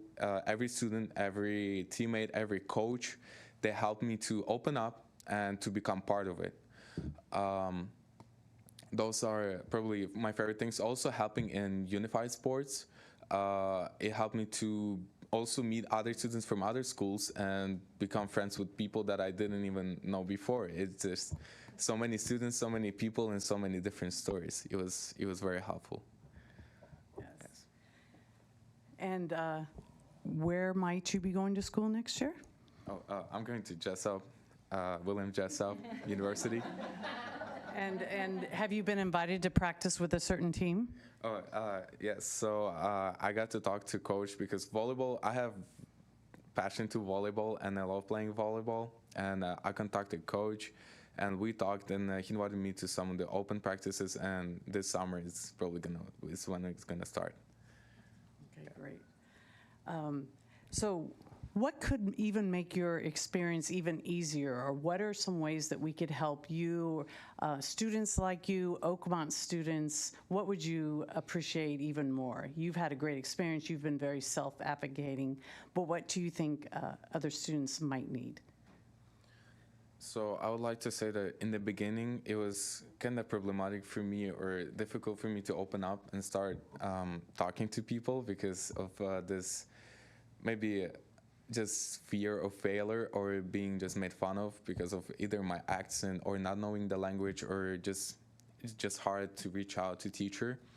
And this is the thing about our nation, our Ukrainians and any Slavic nation, is we're really prideful, and we don't really reach out to teachers, and we don't reach out for help. And this was kind of my problem in the beginning. But being part of American school, American sports and everything, it just helped me to become more open. And the only thing that I would like to recommend to any social worker or educational worker is just patience to our students. Just don't be scared to be maybe to reach out to them a little bit more, because this is what they actually need. Maybe they don't tell you, but that's definitely what they need. And did you know English before you came? So I tried to learn it by myself. It was probably like 3 months before the war. And it was, even though it was really helpful because I knew the words, but I never was able to practice it at all. So as soon as I got here, I got into high school, which is really helped me a lot. Also, I had this ELD class, which is also became a big part of my experience, because was the class where I was able to also do my work. Maybe at some part. The only problem that I had, sometimes it was kind of challenging to the class work and also the work that I was supposed to do in class. But I think any student, if he can reach out to his teacher, it's solvable. But just sometimes it's just problem for those who get the fear of failure. Right. Excellent. Thank you for sharing your story with us. That's tremendous. And I know you have somewhere to be at 8 o'clock, so we'll wish him well. Thank you, Mark. Beautiful. Beautiful. Next, I'd like to invite Principal Sarin to introduce our Roseville High School student. All right, it's my honor to introduce to you Faith Harmon. She is a natural leader both inside and outside the classroom. She has served in student government for 3 years, which she'll share a little bit more about. But she also volunteers and fundraises for different foundations like the Susan B. Komen Foundation and Run for Rhett and Relay for Life. She has earned a Tiger Pride Award for her energy, ideas, and leadership. And Jen asked me, why did you choose her? You'll see. She has this energy and this passion that just captivates you. She's very positive, lights up any room that she's in, and she's super intelligent and articulate, and she represents so much of what it means to be a Tiger. So I'm very excited to introduce to you Faith. Thank you. Hi, Faith. Come on up. Hey. So Faith stood out to me. I, in fact, reached out to Principal Sarah and I said, I can't remember which girl because they were wearing hats, and I was trying to look up each one of them. But she just had so many wonderful, insightful things to say about Roseville. So let's tell them your story. Okay. You want to start off? Yes. Okay. Okay. Welcome, Hi, everyone. Thank you. Okay, so first, I'm just going to start. I was born in Sacramento. I'm the last of 4 children. And I will be graduating this year. I'm a senior. I came from a line of financial strain, as the theme of the generations before me was a single-parent home with the mean income being categorized as poverty to low income. I attended Catherine Gates Elementary School after my family relocated to Roseville High School for a more favorable place to grow up. And then I went to Buljan Middle School, and then I am now at Roseville High School. I did cheer for my first 2 years at Roseville High School, and then I did stop doing cheer my junior year because I did get a job right at 16. I did this to take off the stress from my family. I wanted to be able to take care of myself. I'm a very social girl, so I did like to go and hang out with my friends, and to do that, I wanted to be able to support myself in every way that I can. I am now going to be a first-generational woman in my family to attend a four-year university. And I've taken 5 APs throughout my academic career, and I participated in student government in both rally committee and athletics committee. And this semester, I was in athletics committee. And what that looked like was I got to unify the school in variations of way. Some things that we did is I personally started the student versus staff basketball game. I got to make that all go together. It was a really good way to unify the school, and it was really fun to see everybody come together, to see some of our staff and our students come together head to head. It was really fun, super competitive.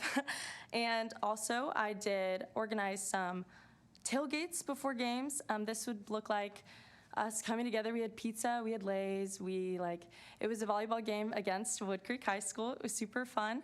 And it was one of the highlights of many of my friends' high school careers was that game, so I was really glad I got to be a part of that and also kind of formulate that.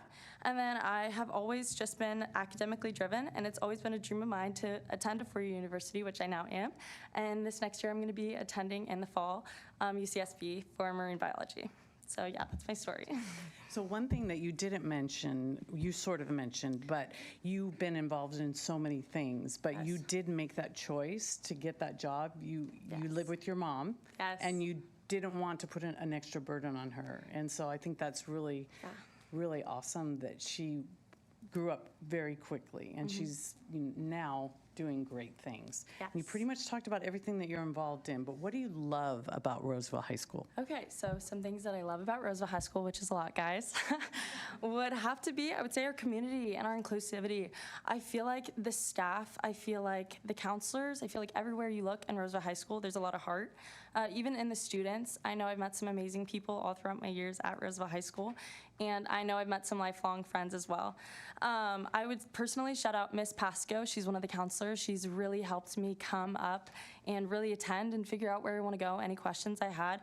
Also, our athletics, our Mr. Maddox specifically, he is also amazing. He's head of our student government program, which I'm a part of, and he's always really helped me guide me in a path to where I was able to take leadership and start events and feel really welcome to do stuff for the students and really unify everyone together.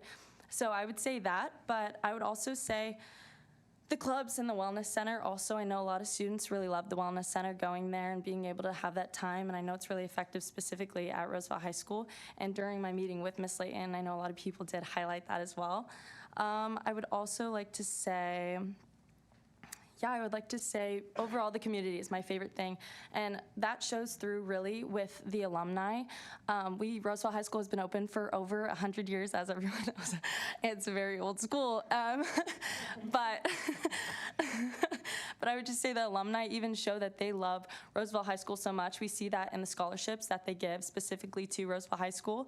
I also see that with the murals that they give money towards to build around Roseville High School, and it even goes into the reunions, because I was able to be a part of the most recent 1966 reunion.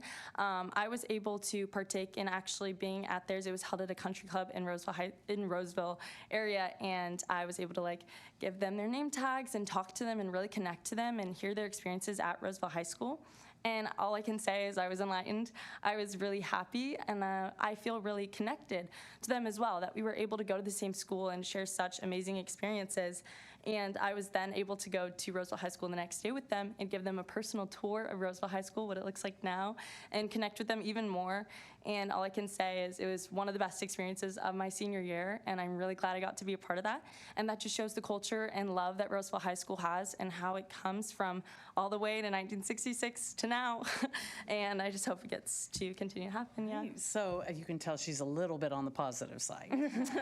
So I know this is a hard question for you, and it was just real quick, but what do you find challenging? What do you think students find challenging currently about Roseville High School? Where could you possibly use more support? Yeah, so something that I've noticed as a senior, I would say the decreasing enrollment is really hard on me specifically because I worry that students like me aren't going to be able to have as much opportunity. I know since the enrollment is decreasing each year, I see teachers that love Roosevelt High School so much have to be let go and move to other schools, but also I see when I compare Roosevelt High School to other schools, I just hope that they have as much courses, if that makes sense, like niche courses that students that are coming into their senior year or coming into their junior year can find so that they can be set up for college as much as possible.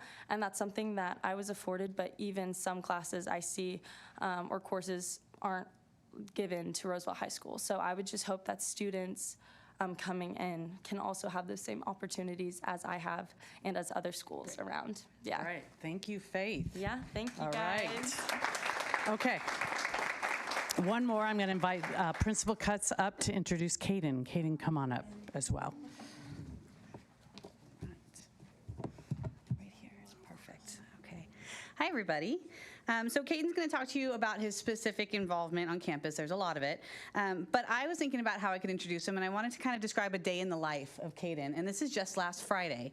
Because I kind of was like, oh, where am I going to see him on campus, right? So Friday morning started with him being part of our senior prank, which was a conga line all over, Curry was there too, all over campus while they were supposed to be in class. It was a pretty good one.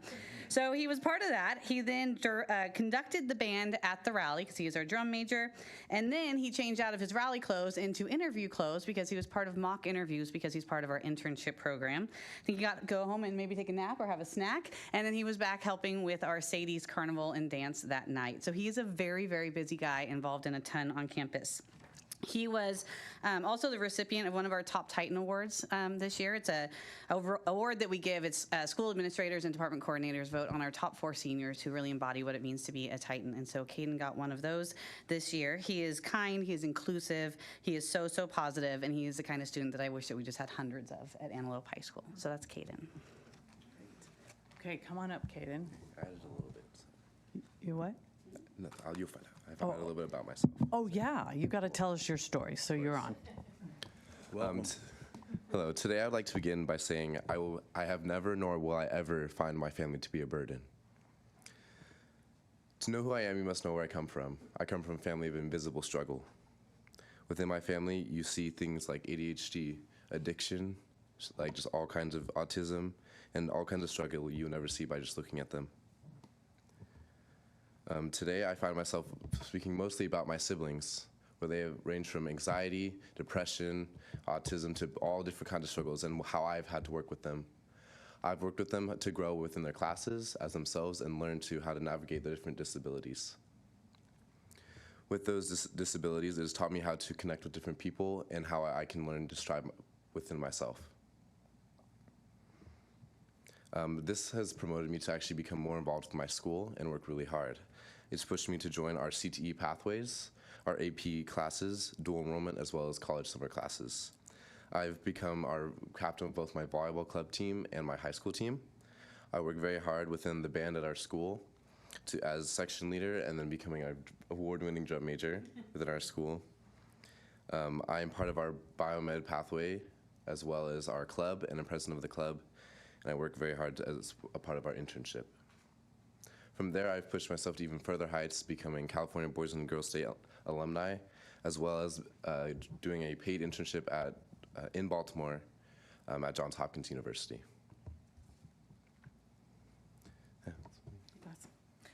That's a great story. All right, so Caden, just tell us what do you love about Antelope High School, and then we'll close it out with what could support you even more. Yeah. To me, Antelope High School is all about inclusivity. No matter where I go, no matter what club I go into, no matter what new sport I'm trying, everyone lets you in, no matter your struggle, where you're from, how you look, no matter what. It's always inclusive, it's always very welcoming, and I've never felt more welcome anywhere else. Awesome. Okay, and then you've mentioned possibly what could help support you even more in students at Antelope High School. Go ahead and tell us about that.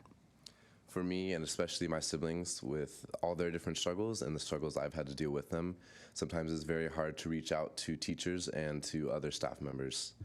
I wish that there were better ways for students to reach staff as well as for staff to reach students to create more interconnected one-on-one opportunities. Thank you. That's Caden. Thank you. So I know that took some time, but I wanted you to see what our dollars are doing for kids and how important it is. And you can see kids that have great struggles that are just doing wonderful things, and that they want to let you know and they want to thank you for what you've done for them. And that's really what we're here for. So that said, I'm going to send you back to talk about goals, to keep these kids' faces in mind.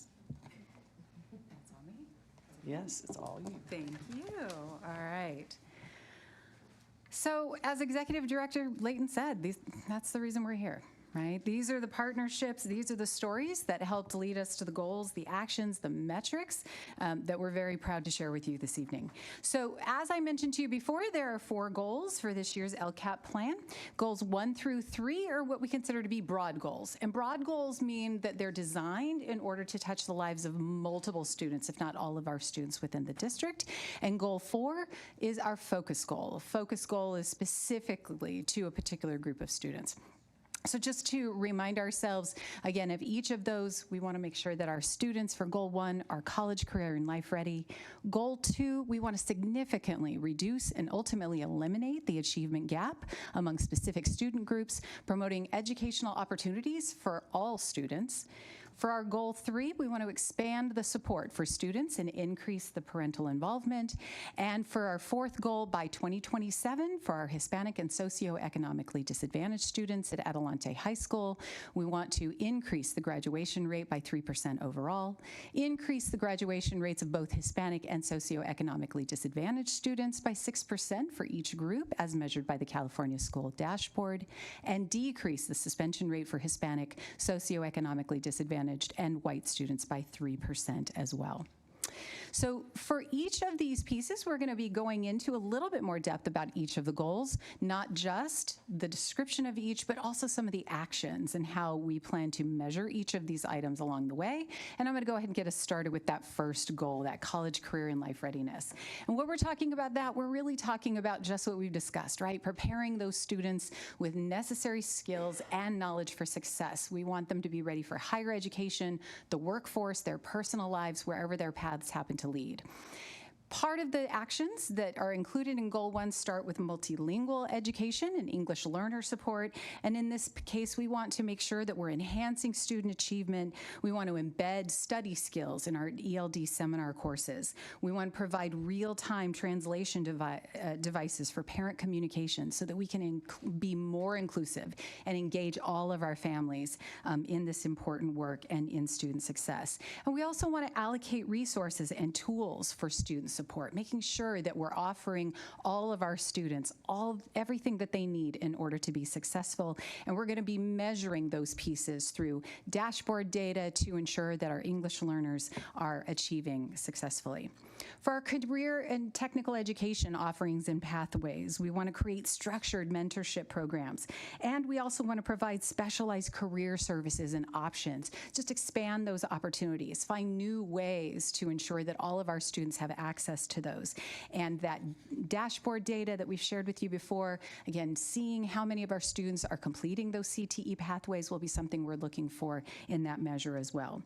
For in the area of seal of biliteracy, we want to implement new standards. We want to ensure we've got inclusive language testing. We want to communicate to the requirements to our staff, to our families. We want to make sure that as many students as possible have access to this great honor. And we want to develop promotional plans. We want to target unduplicated students and their families so that they're aware of these opportunities as well. And again, we'll be looking at our dashboard in order to gauge that student achievement piece.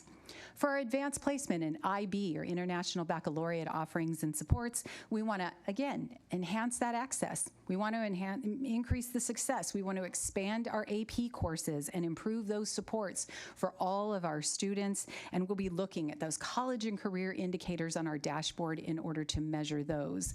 Alongside our dual enrollment programs, we want to start implementing more strategies to support our English learner students as well as our students with disabilities, and we want to simplify that application process, again, which can be a little bit tricky for our high school students, and continue to monitor those as well on the College and Career Indicator dashboards.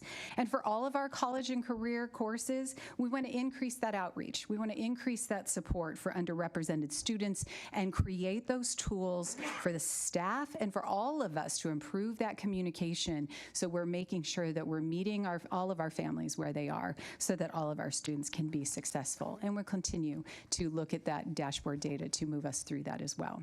With that in mind, I'm going to go ahead and pass this over to our second goal in order to go into a little bit more detail. And for this, I'm going to be passing it over to our learning specialist and LCAP Advisory Committee facilitator, Johanna McCoy, as well as Executive Director Craig Garabedian.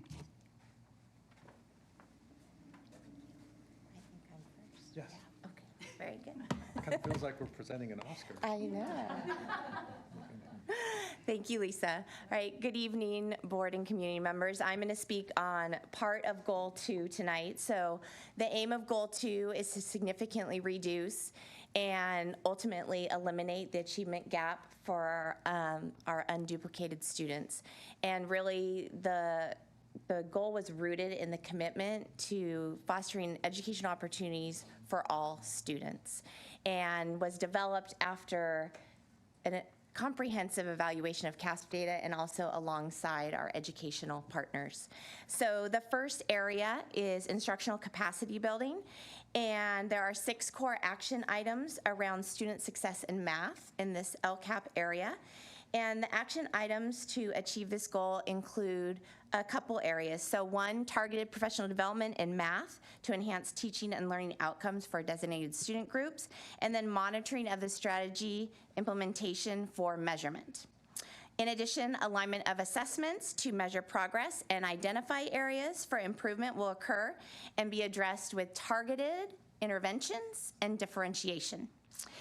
And the plan also calls for professional learning specialists like myself to instructionally support teachers with professional development that is targeted, also with data analysis training, one-on-one coaching cycles, and lesson modeling, as well as lesson development in response to diverse student needs.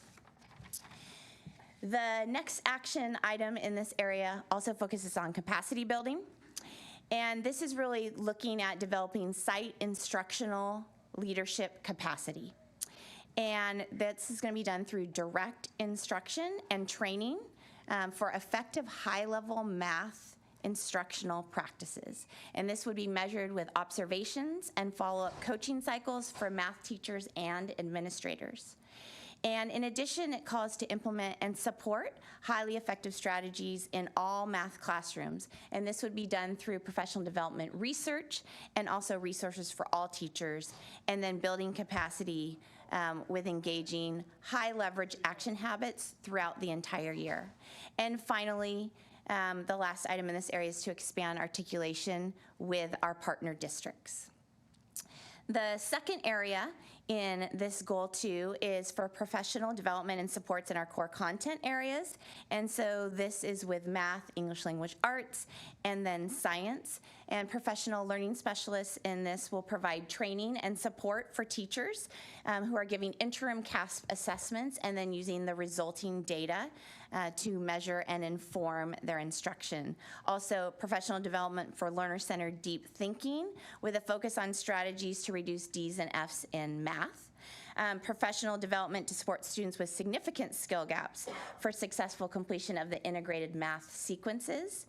And then also professional development on explicit language strategies and progress monitoring to assess whether this is successful and effective for English language students. Also, the plan calls for increased counselor and teacher support for students to complete the science pathway by their junior year. So this would include biology, physics, and chemistry.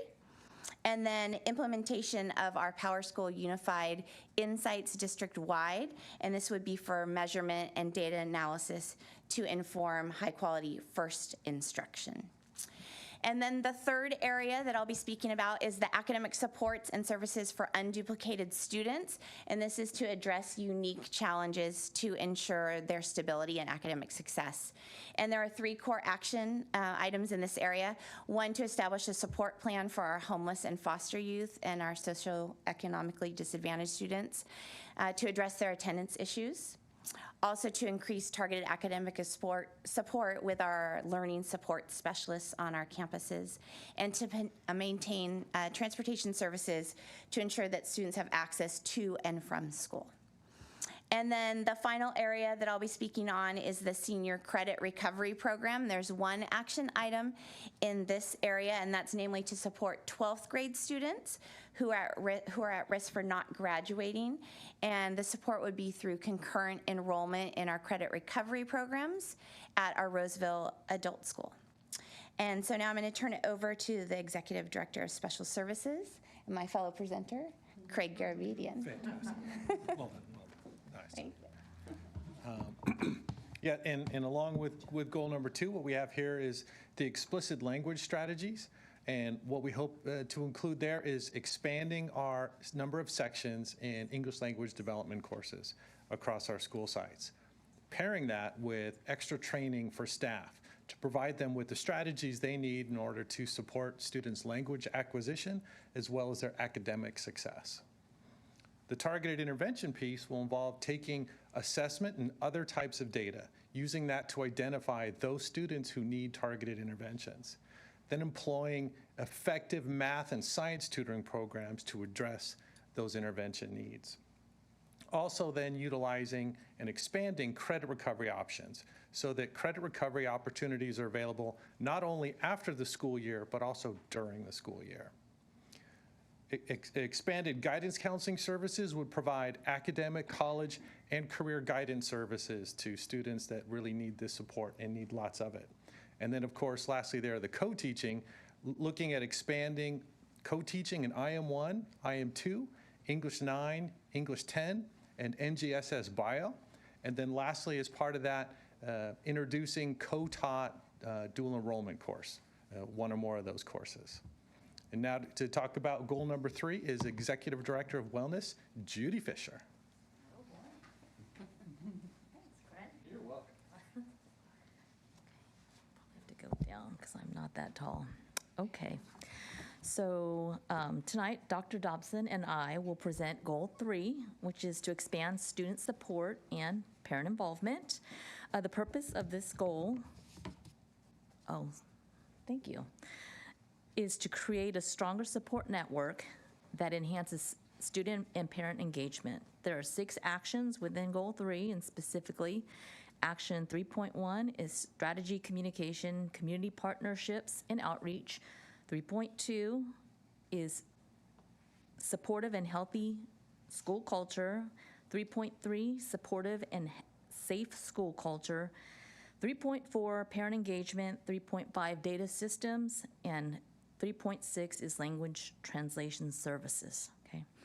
Tonight I will cover actions 3.1, 4, 5, and 6, while Dr. Dobson will cover 3.2 and 3.3. Okay.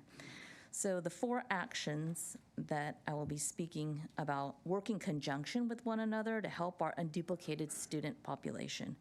The metrics used to measure these 4 areas are the LCAP perception data about the rate of student connectedness to school, which we heard about tonight from our students, and of parent perception of a sense of feeling welcomed, being adequately informed of choices for their child's post-secondary options, as well as their child being prepared for life after high school. Those are the 3 that were very important to our parents.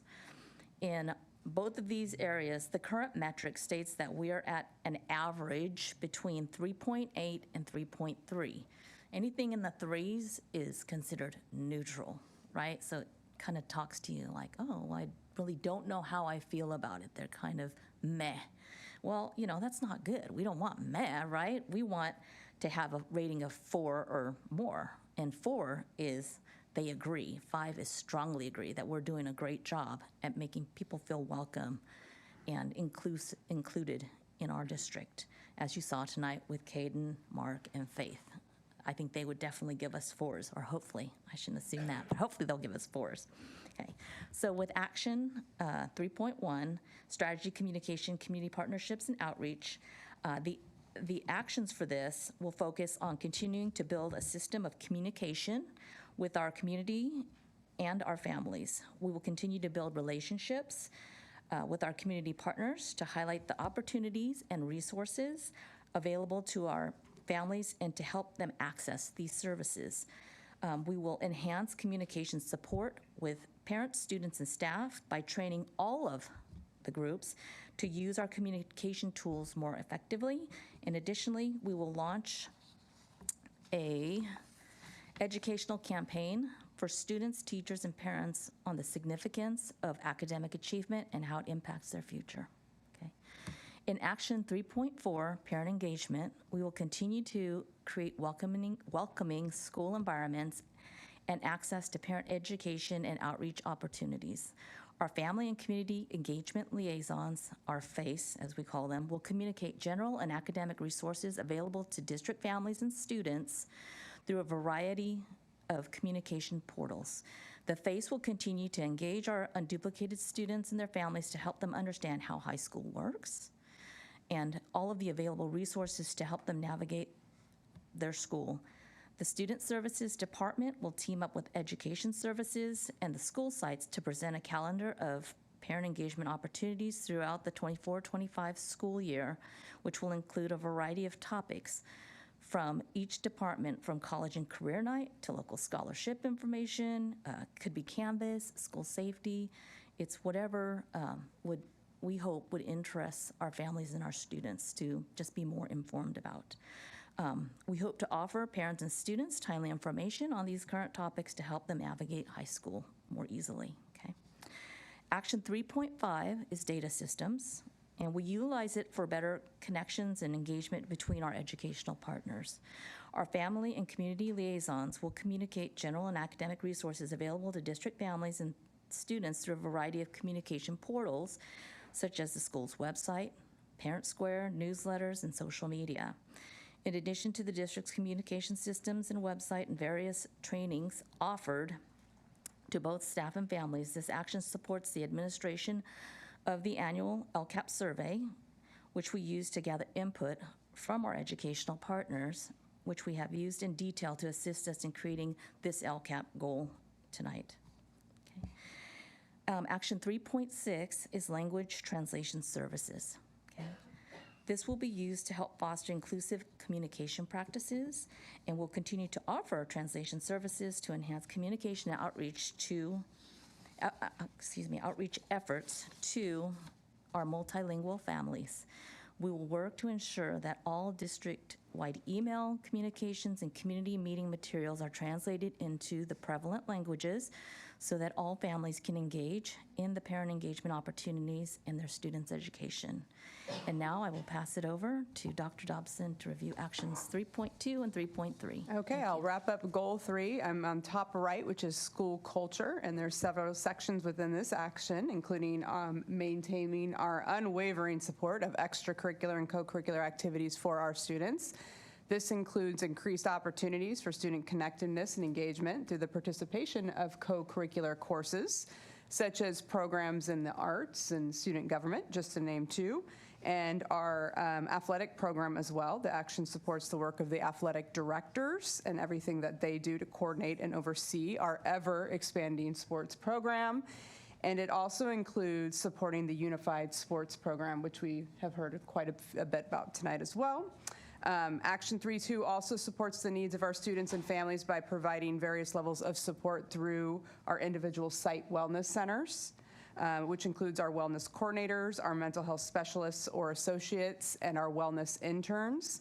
And we also provide our families with access to Care Solace, which expands on our existing school support structures, but it helps bridge the gap for available services that may exceed the scope of our school-based services. Additionally, with our culture of care work and student services, Action 3.2 supports positive behavior and interventions, or otherwise known as PBIS. opportunities for student summits and student services, and our intervention response teams, otherwise known as IRT. And we will be measuring Action 3.2 through our perception surveys, students participating in co-curricular activities and athletics, and our chronic absenteeism data. And then finally, I want to address 3.3, which would be supportive and safe schools. So this one, just like in our previous action, there's several sections within this action, but this includes providing school resource officers to each one of our campuses through our collaboration and partnership with our local law enforcement, and as well as providing campus monitors to increase campus safety. This action also supports a lot of our work in standard response protocols, otherwise known as SRP, behavioral threat and assessment management, BTAM, and crisis response. And within this action, we hope to provide numerous trainings to both our staff and our SRO on various topics on school safety. And we want to work on our attendance, ongoing work on our attendance interventions and other means of correction, providing support to students who are at risk of suspension and expulsion. And again, we'll be measuring these actions through our perception data on safety, as well as suspension, expulsion, and chronic absenteeism data. And now I'd like to pass it over to Ross, who will be reviewing Goal 4.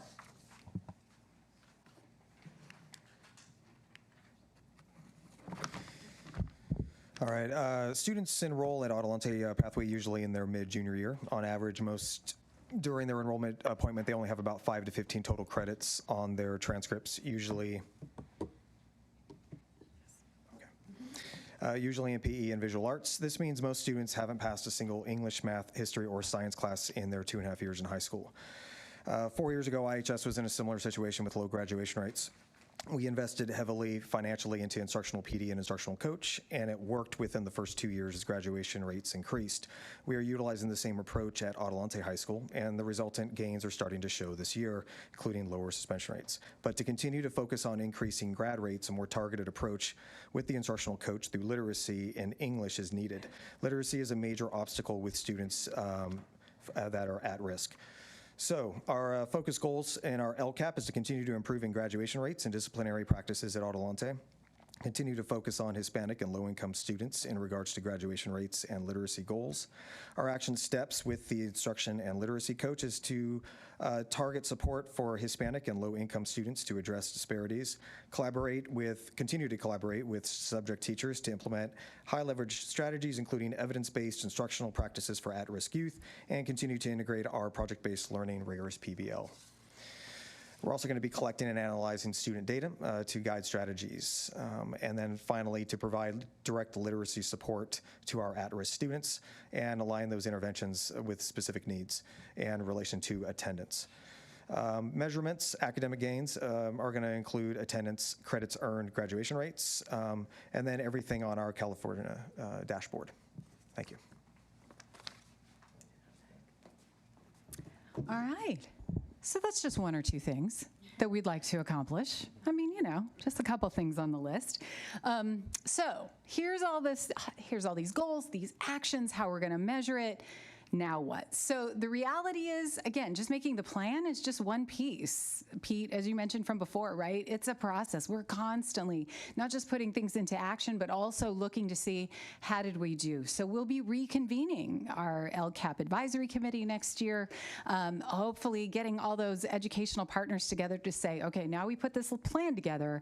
Now how are we doing? So we're going to be going back to the data. We're going to be looking at speaking to our students. We're going to be speaking to our staff members, speaking to our families and finding out how can we be doing this better. We're going to be looking at that data. We're going to be bringing you mid-year and of course annual updates as well throughout the process in order to see how we're doing and make adjustments on the way. In addition to that, we'll be taking additional steps, of course, right? So we're still going to be bringing those single plans for student achievement to you in the fall to make sure that what's happening on our sites is very much aligned with this process as well. But we're also going to be engaging partners, our site councils, our English learner advisory councils, student forums, et cetera, and of course, just being available to answer questions when that information comes as well. However, and this is a big one, this is an important component as well, because as we noticed throughout this process, these successful outcomes, they can only be achieved when we're all rowing together, right? When we're all working in partnership. So one of the things we are going to be asking for is feedback on our LCAP, and there's a couple of different ways that the public can give us comments and feedback, because again, this is definitely a community action for us to work together in partnership. So there's two ways. There's an online comment form. So you're going to see that it's located on our district website. You're also going to see the QR code there as well as a link. So it's a very easy way to just give us feedback. What are your thoughts? What are some considerations that you want us to be thinking about as we move forward? And there are also physical hard copy comment cards that are in the main office right now here at our district office on 1750 Kirby Way. So again, we invite anyone and everyone to fill out those comments, ask your questions. We want to find answers for you. And all of those comments and responses will also be collected and posted on our website as well, just so that we can all learn from each other in the partnership. We are requesting that all feedback be presented on or before Friday, June 7th, so that we have some time to put it all together in anticipation for bringing it back to all of you on June 11th. And with that, I'm going to go ahead and toss this over to close us out with Dr. Karos. All right, thank you. And that concludes our public hearing. And Pete, I'll turn it over to you. Thank you. Yeah, I missed one of my bullet points when I started the comments on this agenda item. That is, the main purpose of tonight is the public hearing, and it's not action by us. And we present it to the public, we open it to the public for comment, and then of course we have, if you can go back to the slide that has the different ways people can comment, we'll just leave that up for the rest of the discussion. So what we're going to do right now is open the public hearing to hear from any members of the public that are here, and I don't see any unless they're hiding. And then we're going to go ahead and close the public hearing. Now we have an opportunity to ask questions for clarification, seek a deeper understanding of any of the individual parts, keeping in mind that our main action is 2 weeks from tonight when we do the approval. And so I'm just gonna, I guess, start at one end and work our way across. If there's any specific questions you have, we can go back to any particular slides. And I'm gonna start with their student board members. Is there anything that you would like clarification on before we, okay. Marla, questions? I have questions. That's okay. So, and actually, I'll start with this kind of more of a high-level question. I know that, and I'll focus in on goal 2 with the math, but it really applies to all of them. Our sites are different, and they have unique needs. And so how does this work with, we have these broad goals that are being led by your department. And then I know you said that at some point we'll see the SIPSAs roll in, like so the schools, individual schools will create maybe some more targeted actions to try to meet some of these goals. How is it all going to work together? And then will we get it rolled up? Mm-hmm. And do you follow what I'm saying? Yeah. Okay. No, thank you for the question, Marla. So you heard me speak to earlier with regards to the process and timeline as it relates to the school plans for student achievement.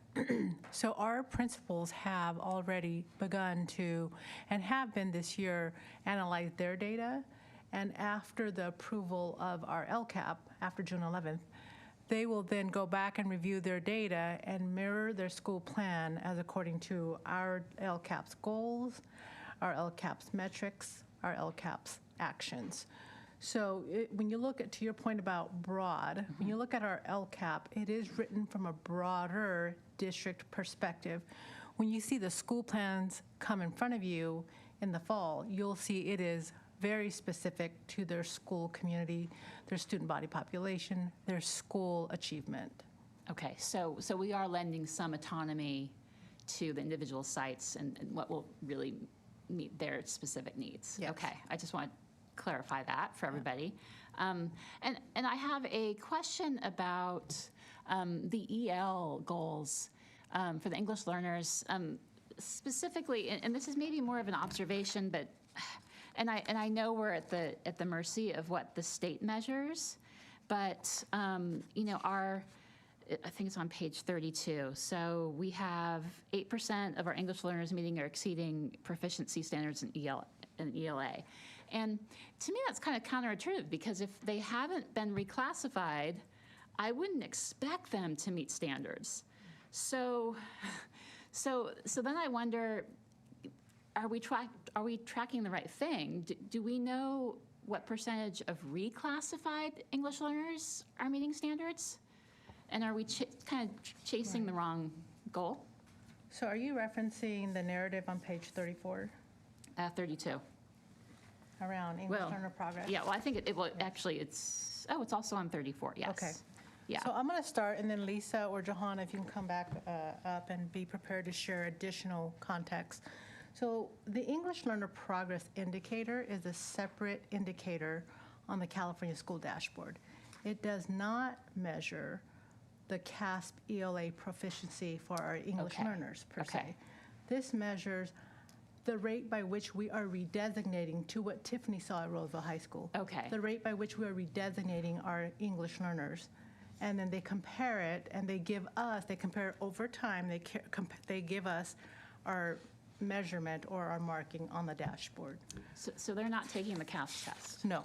Okay. Did you want to add anything, Johanna or Lisa?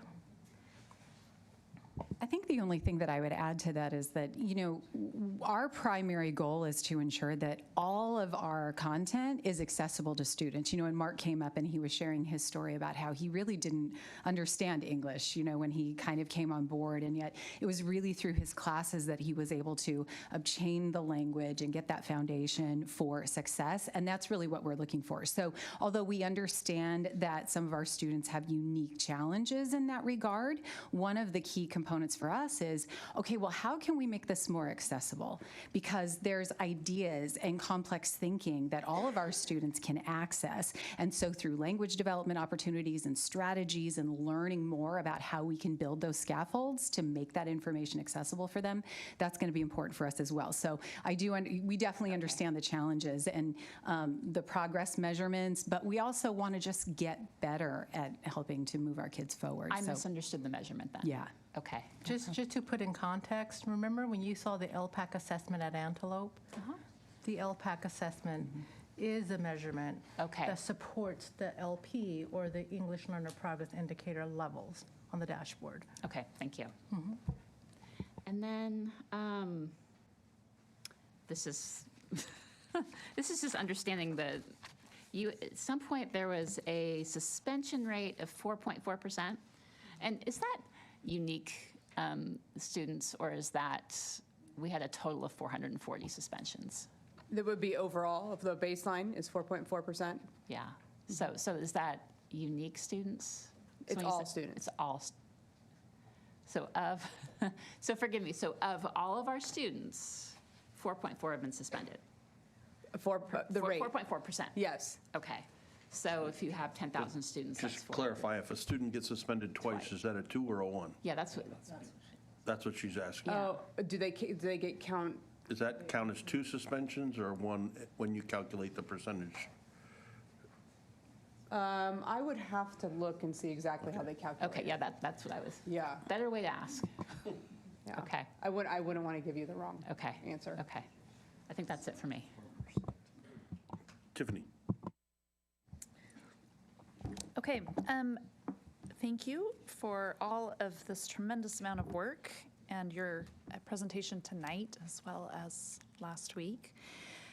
Just a couple of things just to clarify for the public. When you are looking at the dashboard, the dashboard that you call it, are we seeing just the unduplicated students on the dashboard, or are we seeing all of the students on the dashboard? And I think there's a lot of overlap between the unduplicated students and those that aren't designated that way. And so how do we know which is which as we're looking at the dashboard? And you know what, I haven't looked, so maybe it's really obvious on there. No, that's a very good question. When you look, and I'd be more than happy to sit with any trustee and to review the dashboard with all of you. When you look at the dashboard, you see all of our significant student groups, not just our unduplicated. Our unduplicated students also are our significant student groups. English learners, students who qualify for free and reduced meals, foster youth. But then you will also see we have 13 or 14 significant student groups. That includes, I'm just going to name a few, but I can certainly put this in a Friday update. Includes Hispanic students, it includes Asian students, it includes any student group that equates to the raw number of 30 or more students in our district enrollment. So that becomes a significant student group for us. And then we are held accountable by the state's dashboard to making gains for all of these student groups. Thank you. When you said there's the parents survey and the student survey, did that go out to all families or just the families of unduplicated students? It went to all families, but their responses are affecting for what we're choosing for the LCAP, for the unduplicated. There wasn't, okay. And then the feedback on the LCAP, I'm just thinking if a parent or a student that's not part of the unduplicated population, just trying for them to realize as they're reading the LCAP what things may apply to them or not apply to them, or how do they give feedback on something. I'm trying to think of how to say sure. They're giving feedback maybe on something that's not geared specifically towards them if they're not unduplicated. Is that correct? Let me see if I can say this in a clear way. So as you will recall, Joe shared our LCAP funds make up about $9.8 million of our approximately $140 million operating budget. But that $9.8 million, while we are using it towards high leverage strategies for supporting our unduplicated students, English learners, students who qualify for free and reduced meals, and foster youth, we don't separate our regular students from our English learners, foster youth, and students who qualify for free and reduced meals. So the strategies, in this case, I'm just going to pick something that's very common to everybody. The investment in AP classes or dual enrollment classes doesn't stay with just our unduplicated students. It serves almost 11,000 students. So if I were a parent, and I truly am a parent that is not, I'm not a parent to unduplicated students, this is important to me because as I read through the strategies that Roosevelt Joint is investing in the students of RJUHSD, I know because she is taking advantage of AP classes. I know she's taking advantage of dual enrollment classes. So I'm going to want to provide some input or perhaps a question towards this comment form or comment card via the QR code. And it could be as simple as, I am a parent of a student who is not unduplicated. How does this impact my student? To as detailed as, how many AP classes are offered at my student's school, and of those AP classes, how many of those students are unduplicated? So I guess what I'm trying to share to all of our families watching is this plan, while is intended to support our unduplicated students, affects all 11,000 students. Thanks so much. I think that's really helpful and good to know and be aware of as parents look at the LCAP and digest it. So thank you. Heidi. My question's easy, I hope. So you had shared that the number of unduplicated students increased from like 28% to 40? 25 to 40. Okay. So if that number goes up again, say next year and the year after, then do we just go in and recalculate this, or does it go to the next LCAP 3 years out? And I feel like we had that happen, or we adjusted. Didn't we at one point? Each year, yeah, so each year the dollar amount will change. You know, we may, for instance, the COLA. if we get a funded COLA next year, we'll see an increase in dollars into our LCAP. So if our percentage goes up, now that doesn't mean we're going to make any drastic changes to the LCAP, but we will have additional resources potentially to use. So was that percentage increase over 3 years then? No, that was one? over one. We had a large increase this past year. Okay.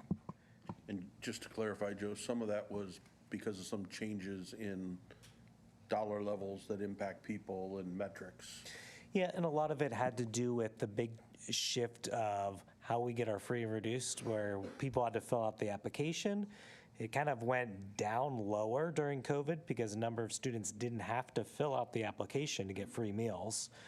To now, it's actually much higher because of the online verification of income that just got allowed through the state, which is, we kind of force families to fill that out when they do registration. So we're capturing, the numbers have always been there, but now we're accurately getting those percentages. All good? Carrie? So my question I saw as a common theme throughout the LCAP, informing parents, communicating better, letting them know what our programs are. I'm just wondering, on the LCAP surveys, did we get a lot of feedback from parents in terms of how we are communicating and what types of communication they value the most? Like, I remember you guys talking a couple times about the district parent nights, like the education nights, that they were not highly attended. And so but yet the Canvas one that was online was very highly attended. I'm just wondering if we have gotten feedback from parents on the types of communication and maybe some suggestions for where we can improve. So Lisa, I'm going to have you share generally what our questions were on the LCAP survey based on what you can remember. And then we'll talk about where we can improve, because we can always improve. I'll tell you, I mean, as a parent, I took it. I took the LCAP survey. We can always improve in the level of detail of questions we ask our parents, and we can probably likely improve in much more open-ended spaces. I think the challenge with that is capturing both the quantifiable data in our survey, like the one we sent out, as well as a qualitative data. Should we provide an open space for free-form feedback? But Lisa, can you share just some general questions that we asked? Sure. So on the actual LCAP survey, and you may need to forgive me because I don't probably know the exact same questions, but I will tell you there are a number of questions for our families with regards to how are we engaged, are you getting the information, how well are we doing in this area? And the challenging part is that it really is dependent. If I ask our principal, I can tell you right now, there are newsletters, there are communications, there are pieces that go out, and yet whenever we get feedback from our families, we sort of waver between these two places where my teacher doesn't send much information home, or I feel like I don't get much information. And then there are some families that are like, people, please, I can't even figure out which email to open anymore. It's getting crazy. But those are some of the pieces of information, because as part of the survey, it's not just a percentage piece where they can say, yes, I agree, or I kind of disagree, but there's also opportunities for them to give commentary. And so that's what we're really seeing in that survey, because we have both of those perspectives when it comes to the levels of communication, is that we have some progress to make with regards to, okay, what makes sense? Right?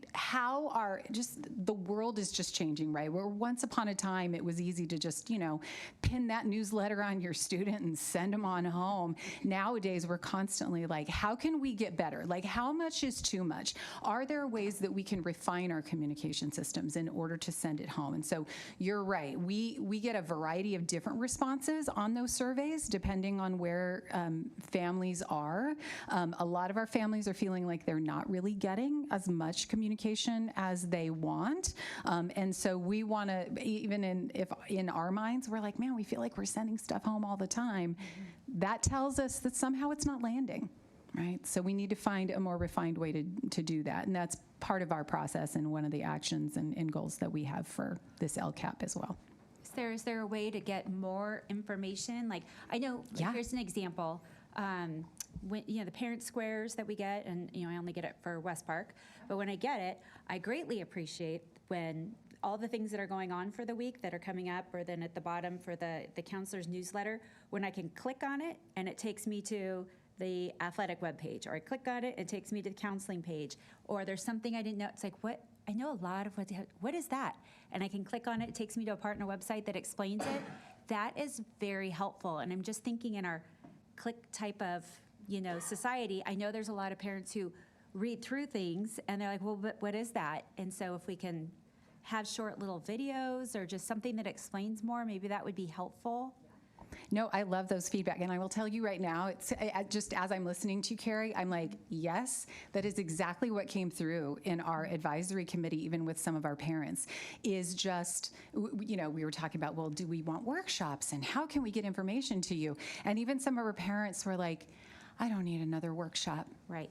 I need a central location. Where can I go to get the information that I need? And so it's that sort of feedback that we get through this process. And one of the things we'll also want to look at is the quality of our LCAP survey as well, right? So as we're getting more data and as we're going through the process, we may find that some of these questions are really giving us the information we need, and then we may be looking at some of them and saying, you know what? Maybe we need to tweak this one, or maybe we really need to add a question here in order to get more information about some of the trends that we're seeing. And we can do that as well. And that's why this is constantly an ever-changing and a growing process, and allows us to kind of move based on what's emerging in the system as we kind of explore a little bit more. Okay, and then I just had one other question. You talked a lot about high-capacity teacher training and leadership and coaching, especially around the math. Just wondering if you've identified what kinds of training so far. Like, do you have specific things already in mind? Some things that we have in the works, actually. We have, as you're aware, Building Thinking Classroom, Dr. Lehaldal's book, has trained our school principals and our school. Some APs have come, and then certainly district administrators, as well as the entire Ed Services team, around those 14 high leverage practices to really moving the needle on not just engagement in the classroom, specifically around mathematics, but across all contents. They will also be meaning Building Thinking Classroom experts, will be supporting our professional development days for our teachers upon their return, which is typically those 2 kickoff days on August 5th and 6th, where we will have not just our Building Thinking Classroom experts, but hoping to lift up some of our own teachers in our classrooms who have already begun this work on their own time to serve as teacher leaders for our teachers. With regards to our administrators and building our administrators' capacity, we have had extensive conversations and have started this year with bringing in our administrators to having extensive conversations with the executive cabinet about their data, what they're noticing, and what they intend to take action on based upon their data. Those will continue to follow up. One more for this remaining, for the remaining part of this year, as well as we will have that normal cadence next year with executive cabinet and our administrators. Thank you. I really appreciate it. All right. So for anyone who would like to make additional comments for us to consider, those of you who are watching, you can do it online comment card. You can get a comment card at the district office.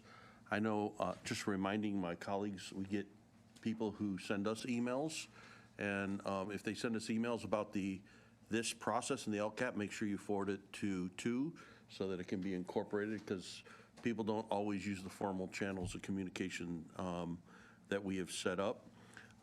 We'll hear this again, well, not all of this, not in this depth, on June 11th, where we'll have the opportunity to take a vote on approval. Just 2 reminders for the board. Any specific questions, there's a lot of information here.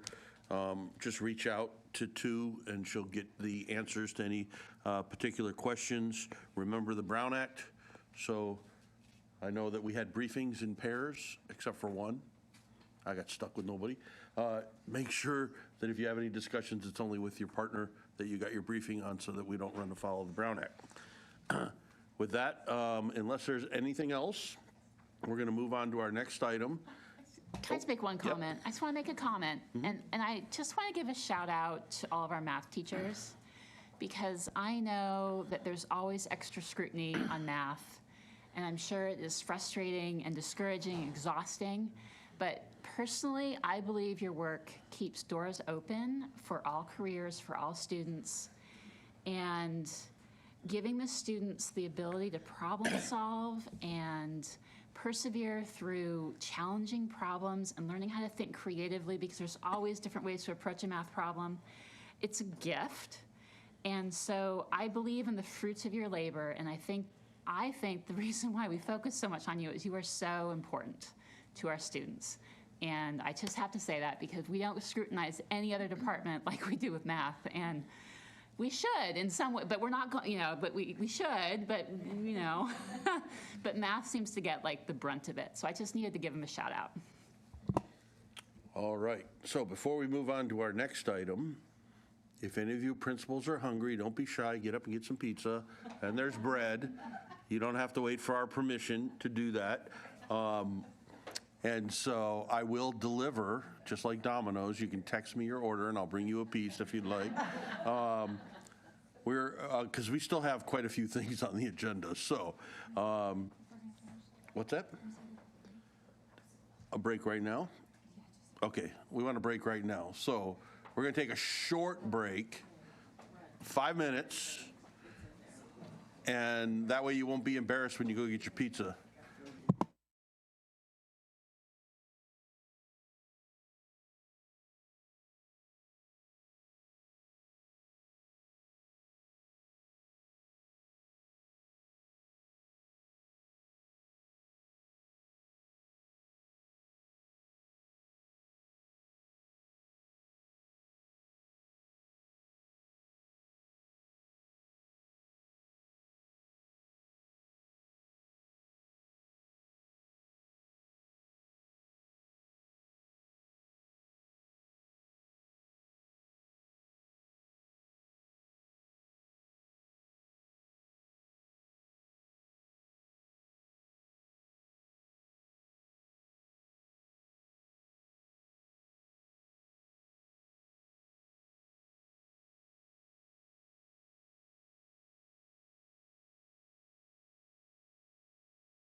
All right, we have reconvened. We are on item 7.2, which is the preliminary district public budget hearing. We've seen all three exhibits. Go ahead. Okay, well, I had a joke earlier. Speaking of maths and the talking of math and the importance of math, we're going to talk about our budget, which is a lot of math. So anyway, I will go through it quickly, though. So one of the key data points we look at every year is our enrollment. It's why we hire a demographer every year to look at our enrollment projections, because it drives a lot of things in our district. It drives how much money we get, how much LCAP resources we get. It drives what our staffing needs to be at each site. And so it's something we look at each year. We try to get as close as we can, and each year it changes, and we're always off by a little bit, but we've gotten down to where we're pretty close. We see the trends. I always like to put in a couple of the past years in this slide so you can kind of see where we've been the last couple of years. We've generally been a growing district, but we've definitely had years throughout the last decade or two where we've had, blips or times where we kind of flatline a little bit. You can see that from around 2021 to 2022. 22, 23, we actually declined for a little bit. There may have been something related to COVID that could have had an impact, but it was also kind of numbers we were expecting. One of the benefits of being a high school district is we get demographic studies that show us the number of kindergartners and eighth graders and birth rates, and so we kind of generally see the kids coming our way. One of the things that somewhat leaves us in the dark is we have a number of students that are homeschooled or are at charter schools that are not necessarily in the system, but often those students will come to us in ninth grade because a lot of kids don't want to miss out on a normal high school experience. So there's a little bit of additional numbers that come to us. So as you can see, we have been growing and we're projected to continue to grow. One of the items at this presentation, we are projecting a slight decline from 10,801 to 10,789. Actually, over the last week or two, our numbers are a bit higher than that. We show a growth of about 100 higher than that. So when I come to you with the final budget presentation in a couple weeks, you're going to see that I believe we have around 10,880, somewhere around there is what we're now projecting, based on we've seen more kids who've signed up and enrolled. And then 25, 26, and 26, 27 is based on demographic data that projects out what we think we're going to see. Another big piece that's changed over the years is how much funding we get per student. And you can see that has grown quite a bit. I would highlight from 2021 to 23, 24, you see it went from $10,100 per student to $13,100 student. So for those who aren't great at math, the quick math of that is going from 10,000 to 13,000 it's about a 30% increase. So we've received a pretty big increase the last couple years. Now, when you go out for the next 3 years, we're projecting some pretty modest increases from the state. We have that projected 1.07% COLA that you'll see going to 24, 25, and some modest increases after that are our current projections that we're receiving from the state. This slide has a lot of information, but one of the key points is at that very bottom right, you'll see a negative $286,000, which is actually pretty unique this year. Typically, being a growing district, we need more positions each year because of additional staffing. A lot of times we'll need additional special ed resources as our special ed numbers and our special ed needs continue to grow. For a number of years, we opened a new high school, West Park, and we're continuing to add staffing at West Park for a number of years. And so this is one of the first years we've had in a while where we're actually projecting a decrease in staffing costs next year. And a lot of that is we've got some adjustments for enrollment at different sites, and we've been pretty conservative in our projections as we're looking at tight budgets, and so we're trying to trim a little bit. We've been looking at each of the site and department budgets, looking for decreases. And so I was pleased that, each year we have requests of large amounts of additional needs, because we always have needs, but we've been able to keep this at a relatively flat and actually a slight decrease of an impact to the general fund. Now you'll notice there are other LCAP and categorical funds. So sometimes we have additional staff, but we find ways to utilize those other categorical resources to pay for them. The good thing about that is that that does not cause a cost to the general fund. Moving forward, you see we have about $170 million budget. You look at 23-24 estimated actuals and the 24-25 public hearing today. That 139 I mentioned is that top right number, that 139 million. Remember that from the LCAP budget we talked about. That's the total LCFF budget. But we receive other funds from state, local, federal resources. Just a couple examples, state resources, we get money for special ed, we get money for lottery, transportation funds.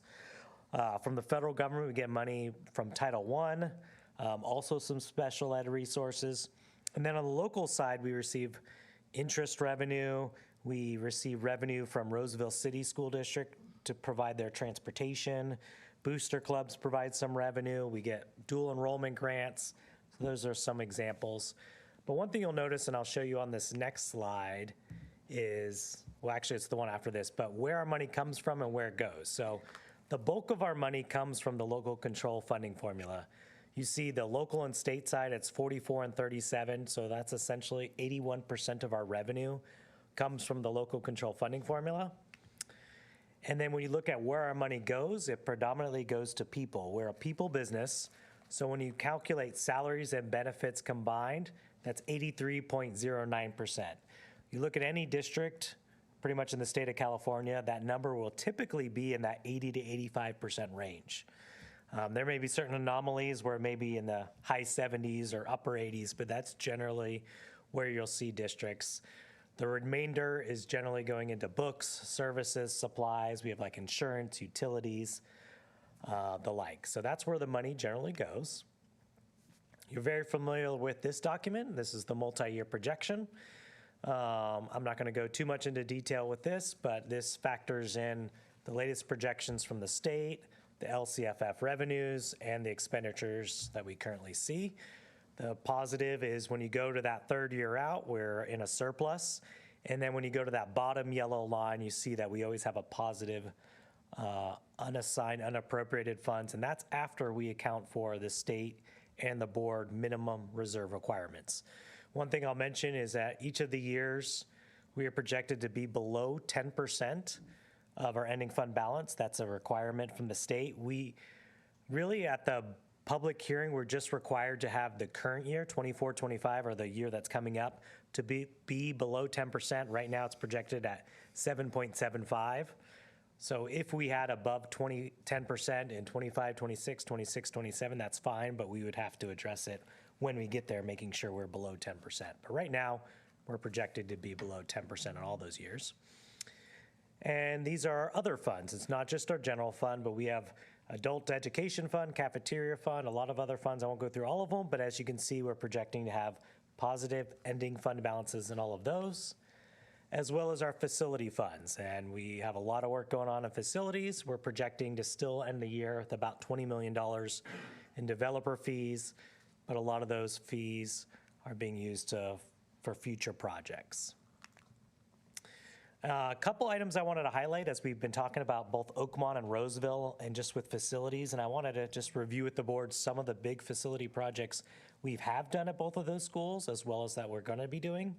So at Oakmont, we know the next big project we have there is a new classroom building and a new swimming pool. We're hoping to remove all the portables at Oakmont High School and do some other facelift projects there.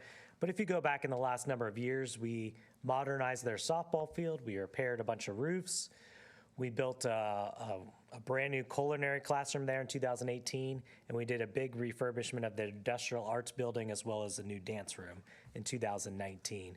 And then what we did at all of our sites is the stadium support buildings that you're now seeing. Those were just completed last year. And to highlight some of the items at Roseville, we all know about that big project. We're going to talk a little bit about it later, but we're building the new classroom building, the swimming pool, some additional parking, tennis courts, a lot of stuff going on at Roseville. That's in process. We actually expect to break ground on some of this next week with mainly the demolition of the old gym, but some of the other projects there.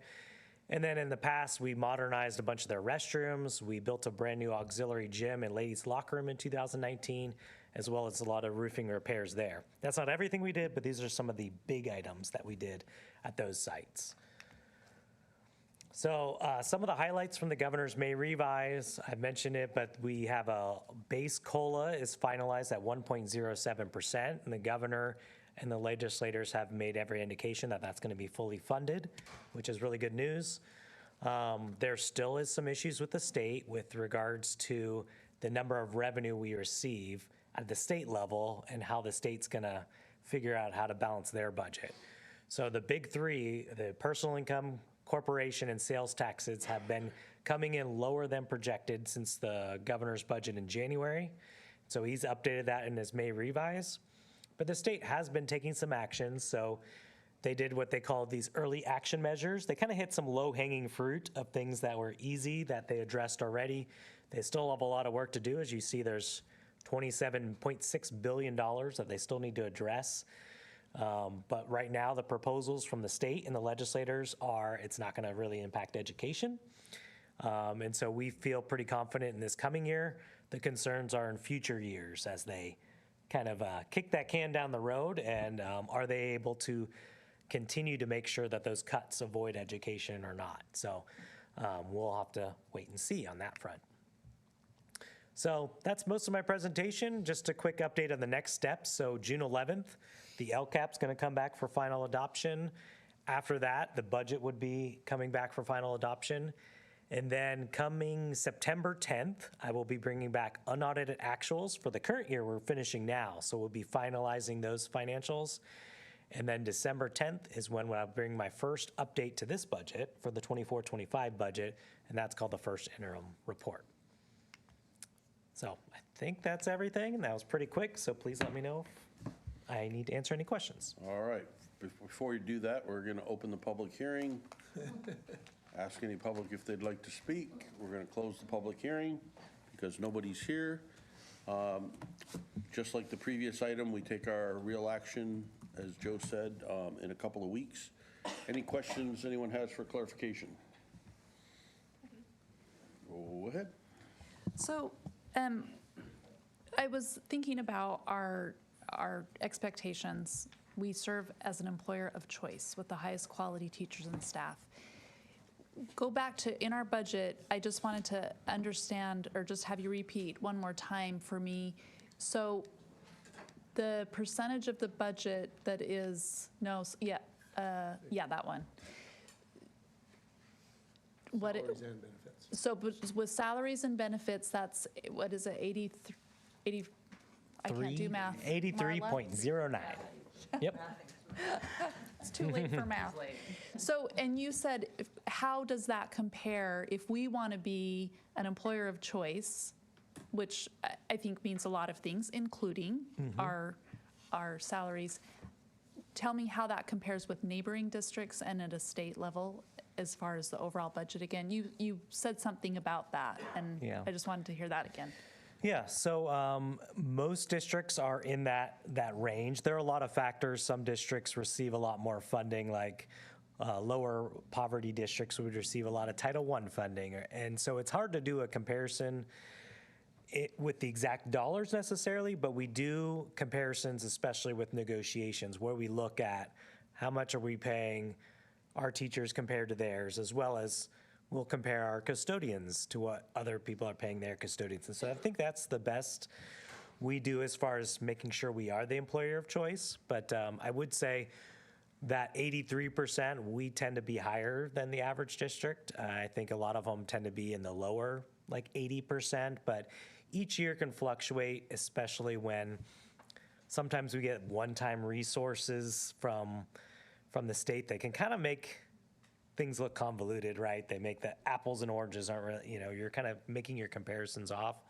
But I think we compare pretty favorably, especially when we look at our comps to other districts. Thanks so much. Thanks for reviewing that again. All right, we're going to move on. Okay. All right, we have a series of action matters on our agenda, 6 of them. So first, I want to address a couple of questions that were presented to me on 8.1 and 8.2. The language seems kind of funky, but it's because we're in the middle of this transition from at-large elections to trustee area elections. Right now, Marla and I are the only two that have been elected by trustee area. Everyone else is an at-large, even though the way we drew our maps, you actually live within a trustee area and you live within a trustee area, but you're not in that position yet. And so the way the language goes with the registrar of voters is you talk about the people who are in the seats now and those seats for setting up the next election. So it reflects the at-large, but the elections will be by trustee area. It's cumbersome wording, but we have run it by the registrar of voters at both counties, and we're in alignment with what they need. So tonight, assuming we approve these, then we'll transmit these to them. If they have any issues with any of it, they'll let us know and we can do an amended resolution. But we didn't have to do that last time when we went through the first round, so we should be all okay. But I'm just gonna ask if anyone has any questions on either one of those still outstanding so that we can move through them real quick on motions and votes.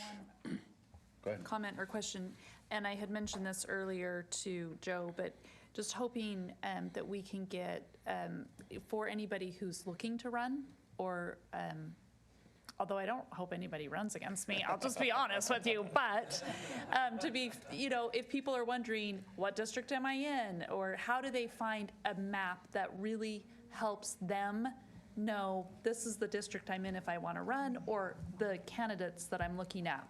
I know it'll come through on their ballot, but beforehand to see who's representing me. I don't know who that is. So the best way is not looking at a map, because the maps aren't always the easiest to read. But if you go to the Placer County Elections, which is placerelections.com, or you go to the Sacramento, if you're in the Sacramento portion of our district, you go to the Sacramento Registrar of Voters, and I don't know their website by heart. But each of those has a section where you can click and it says, who are my representatives?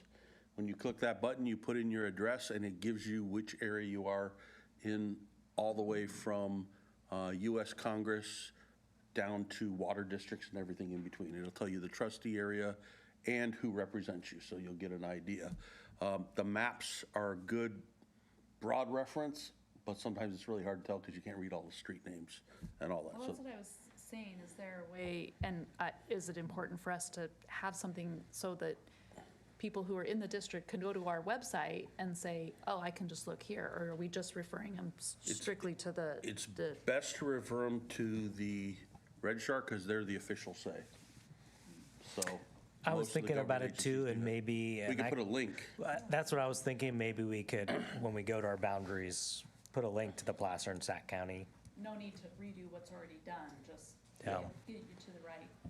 Yeah. I also think because that- it changes too as new addresses get added and everything. I think it could also help too, and Kim, I'll talk to you offline about this. We still have our maps under the conversion to trustee areas link. Some of the links are hard to follow, so we might be able to put them in some different spots. So I'll chat with you on how we might be able to do that so that we can be a little bit more open on it.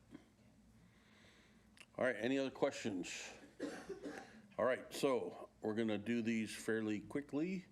On item 8.1, which is the Placer County election. Oh, by the way, so it used to be all of our elections went to both counties. Placer took the lead on all, and Sacramento followed.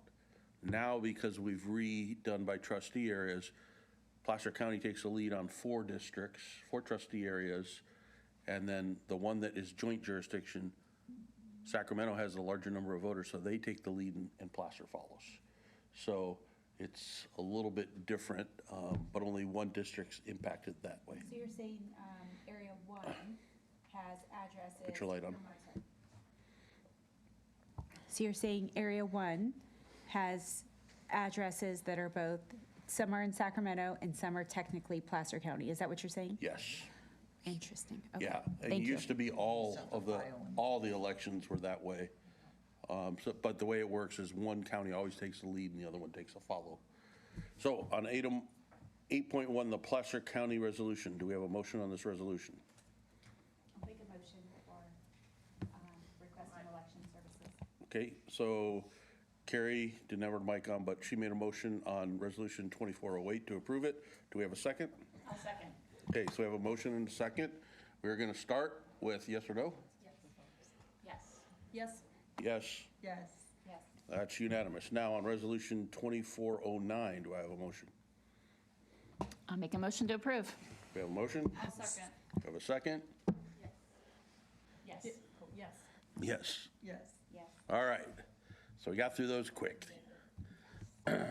So now Resolution 8.3. Brad, you have anything to say on this one? I do, because we have a couple of new board members, so they probably need to understand this a little bit better. So I'll tell a quick story. So we have a teacher at Roseville High School. His name is Paul Stewart. He's been with us for several years. We hired him when he has a multiple subject credential. We hired him during class size reduction that was years ago. And so he was hired to teach 9th grade math, Algebra 1 at the time, now Integrated 1. His credential limits him to 9th graders.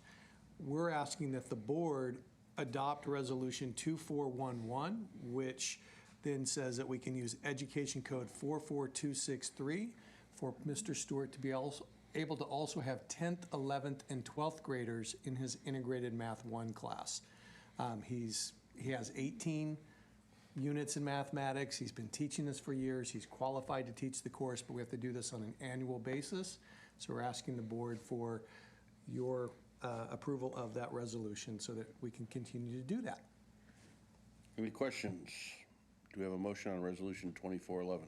I'll make a motion to approve. We have a motion to approve. Do we have a second? Second. All right. Yes. Yes. Yes. Yes. Yes. Yes. All right, unanimous again. 8.4, Resolution 2412 to sell Chromebooks. Yes, so this is a new process, something that's come up more recently, that there's been a desire for students and families to just keep the Chromebook we gave them when they became freshmen with our district. We have to go through a certain process because it could be considered a gift of public funds to just give them the Chromebook, but at the same time, it's really in our best interest. You a lot of times end up recycling a lot of them because they've had them for 4 years. And so we've set up this process through legal. This resolution allows us to declare these Chromebooks as surplus and obsolete instructional materials, and we're able to sell them to students who want them for $40. It includes the Chromebook, the charger, and it actually is a win-win for everybody, I think. And for those students who don't want to do it, we get the devices back. We use them as like loaners and stuff like that when we need, when people have Chromebook issues. So staff recommends adoption of this resolution.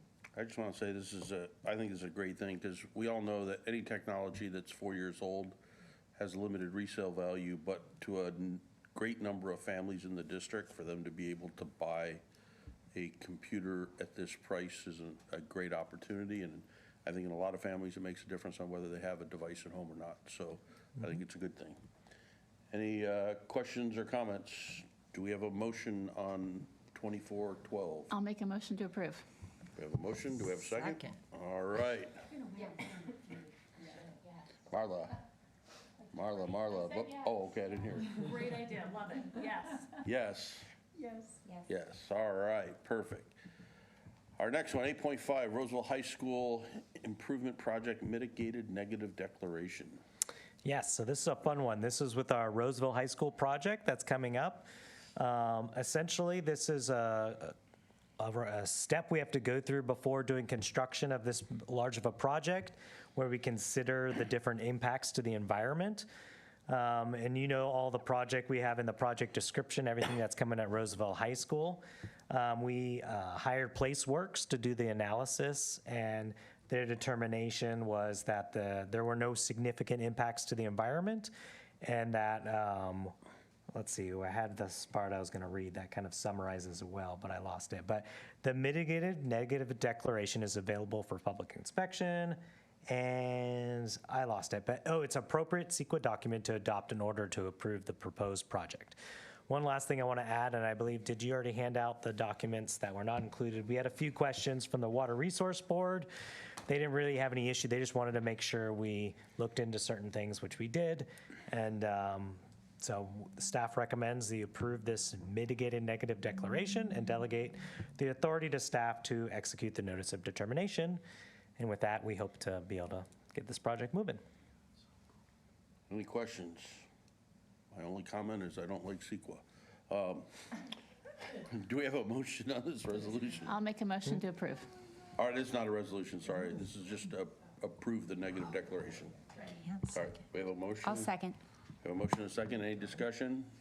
This is a voice vote. All in favor signify by saying aye. Aye. Any opposed? That carries unanimously. 8.6, core textbook, second reading. We already had a presentation on this before. Is there anything we need to add? Nothing new to add, just this is our second reading, and staff is asking for approval of these new textbooks for both Native Spanish 1 and 2 and Spanish 1 through 4. It's gone through all of our processes, including school site councils and SILT. And of course, our first reading here, we are with you for our second read. Any questions? Do we have a motion on this item? Motion to approve. Second.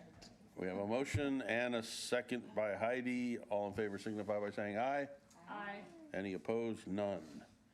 All right, informational item 9.1, annual report per board debt issuance and management policy 3470. Just shows that we owe $220 million. Which is less than we did last year. Yes. This is just an annual debt summary that we provide each year.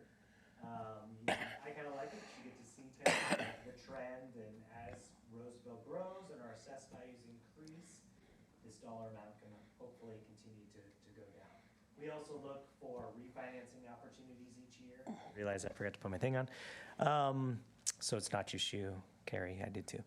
But, as you all probably know, the interest rates have been going higher and higher. So there really aren't opportunities for refinancing at this time.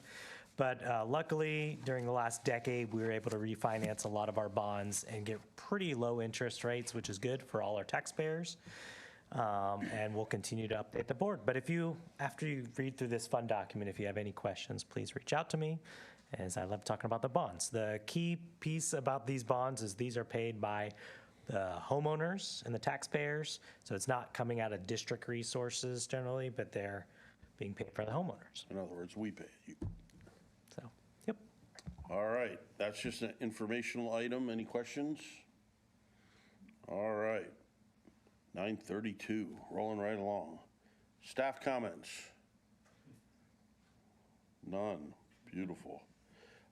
Pending agenda items. The only thing that I would like to, at some point, John, schedule a time for us to talk about the attendance balance imbalance. I know we talked a couple years ago about whether we're going to address boundaries. I think last year we said we might do it. I think it's time we have that discussion. So if we could just, what's that? Okay, so August. Is there anything else anyone would like to add to our growing list of projects? Well, agenda items. So I would just ask, and I know we've talked about this, you just said add to our growing list, and I don't see that list, so. Well, under pending agenda items, Well- number 10, that has everything that we have calendared. Well, okay, that's the difference, I think. That's So all. is there something missing that you would like? Well, I know, I called you out, and now I don't have my top of my, That's okay, just send me an email. But this okay. is the time for each meeting if you see I something. know, that no, well, yeah, yes, okay. All right. I know there are things. Do you have some, Dad? I would still love to have a conversation about how we're addressing the personal finance requirement for graduation and looking at how we do it currently and is that working? I would love to have a discussion about that. And I know there's also a new course that's coming up in a couple years. What's it called? The Ethnic Studies course that's going to be a graduation requirement, and maybe looking at what is that. I would love to hear even the opportunities or the options of how we're looking at addressing that, and how maybe if we're looking at adding something new in, maybe how can we address those? So I would love to see something on the calendar with that, Okay. with those two. Yeah, we've been postponing personal finance because it's being legislated right now. If it doesn't get signed in by legislation. Oh, your microphone. If it doesn't get signed in through legislation, it's going to be on a ballot. And so if it does make it through the legislative process, then they're going to pull it off. So then they're going to pull it off the ballot. So it's all still going. So one way or the other, it's going to change. Problem is if it goes through as a graduation requirement, they're going to get rid of econ. So it's a tit for tat type thing. So there's a lot out there right now circulating. So we're kind of just watching it before we bring it because we didn't want to get too far ahead of ourselves if things are going to change in November. So we're kind of monitoring that one right now. Okay. But more to come on that one for sure. You guys waiting to see what happens at the legislative and election? We'll level bring it and up in the fall at some Okay. point as more information starts getting closer, and then we'll start talking about it for Okay. sure. Sounds good. I'll just second, I really appreciate in agendizing the enrollment patterns. That's something that's important to me, so I'll look forward to talking about that this fall. And then I know we've got health coming up this fall, and there's been a lot of questions about that, so I don't know if it's something we need to agendize as much as work. I don't know where that falls, but that's something that I've gotten some questions about.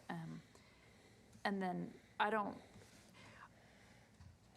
as John and I talked, we had a discussion amongst us that perhaps it would be good for this board to give some updated direction regarding wellness. I don't want to open a Pandora's box or anything like that, but just wondering if that would be helpful for cabinet if we gave that updated direction, or if you feel like you have what you need.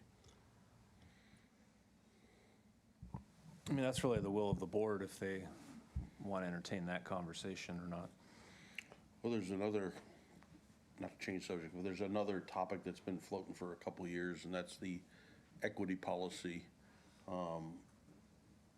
There were members of the board who really, really wanted to address that, but they're not on the board anymore. It's been kind of sitting there. I haven't heard that lately. So maybe we can set up a discussion in the next meeting or so where we just talk about which of these floating items we still want to bring and make sure it's the consensus of this current board that we want to go that way, and then figure it out.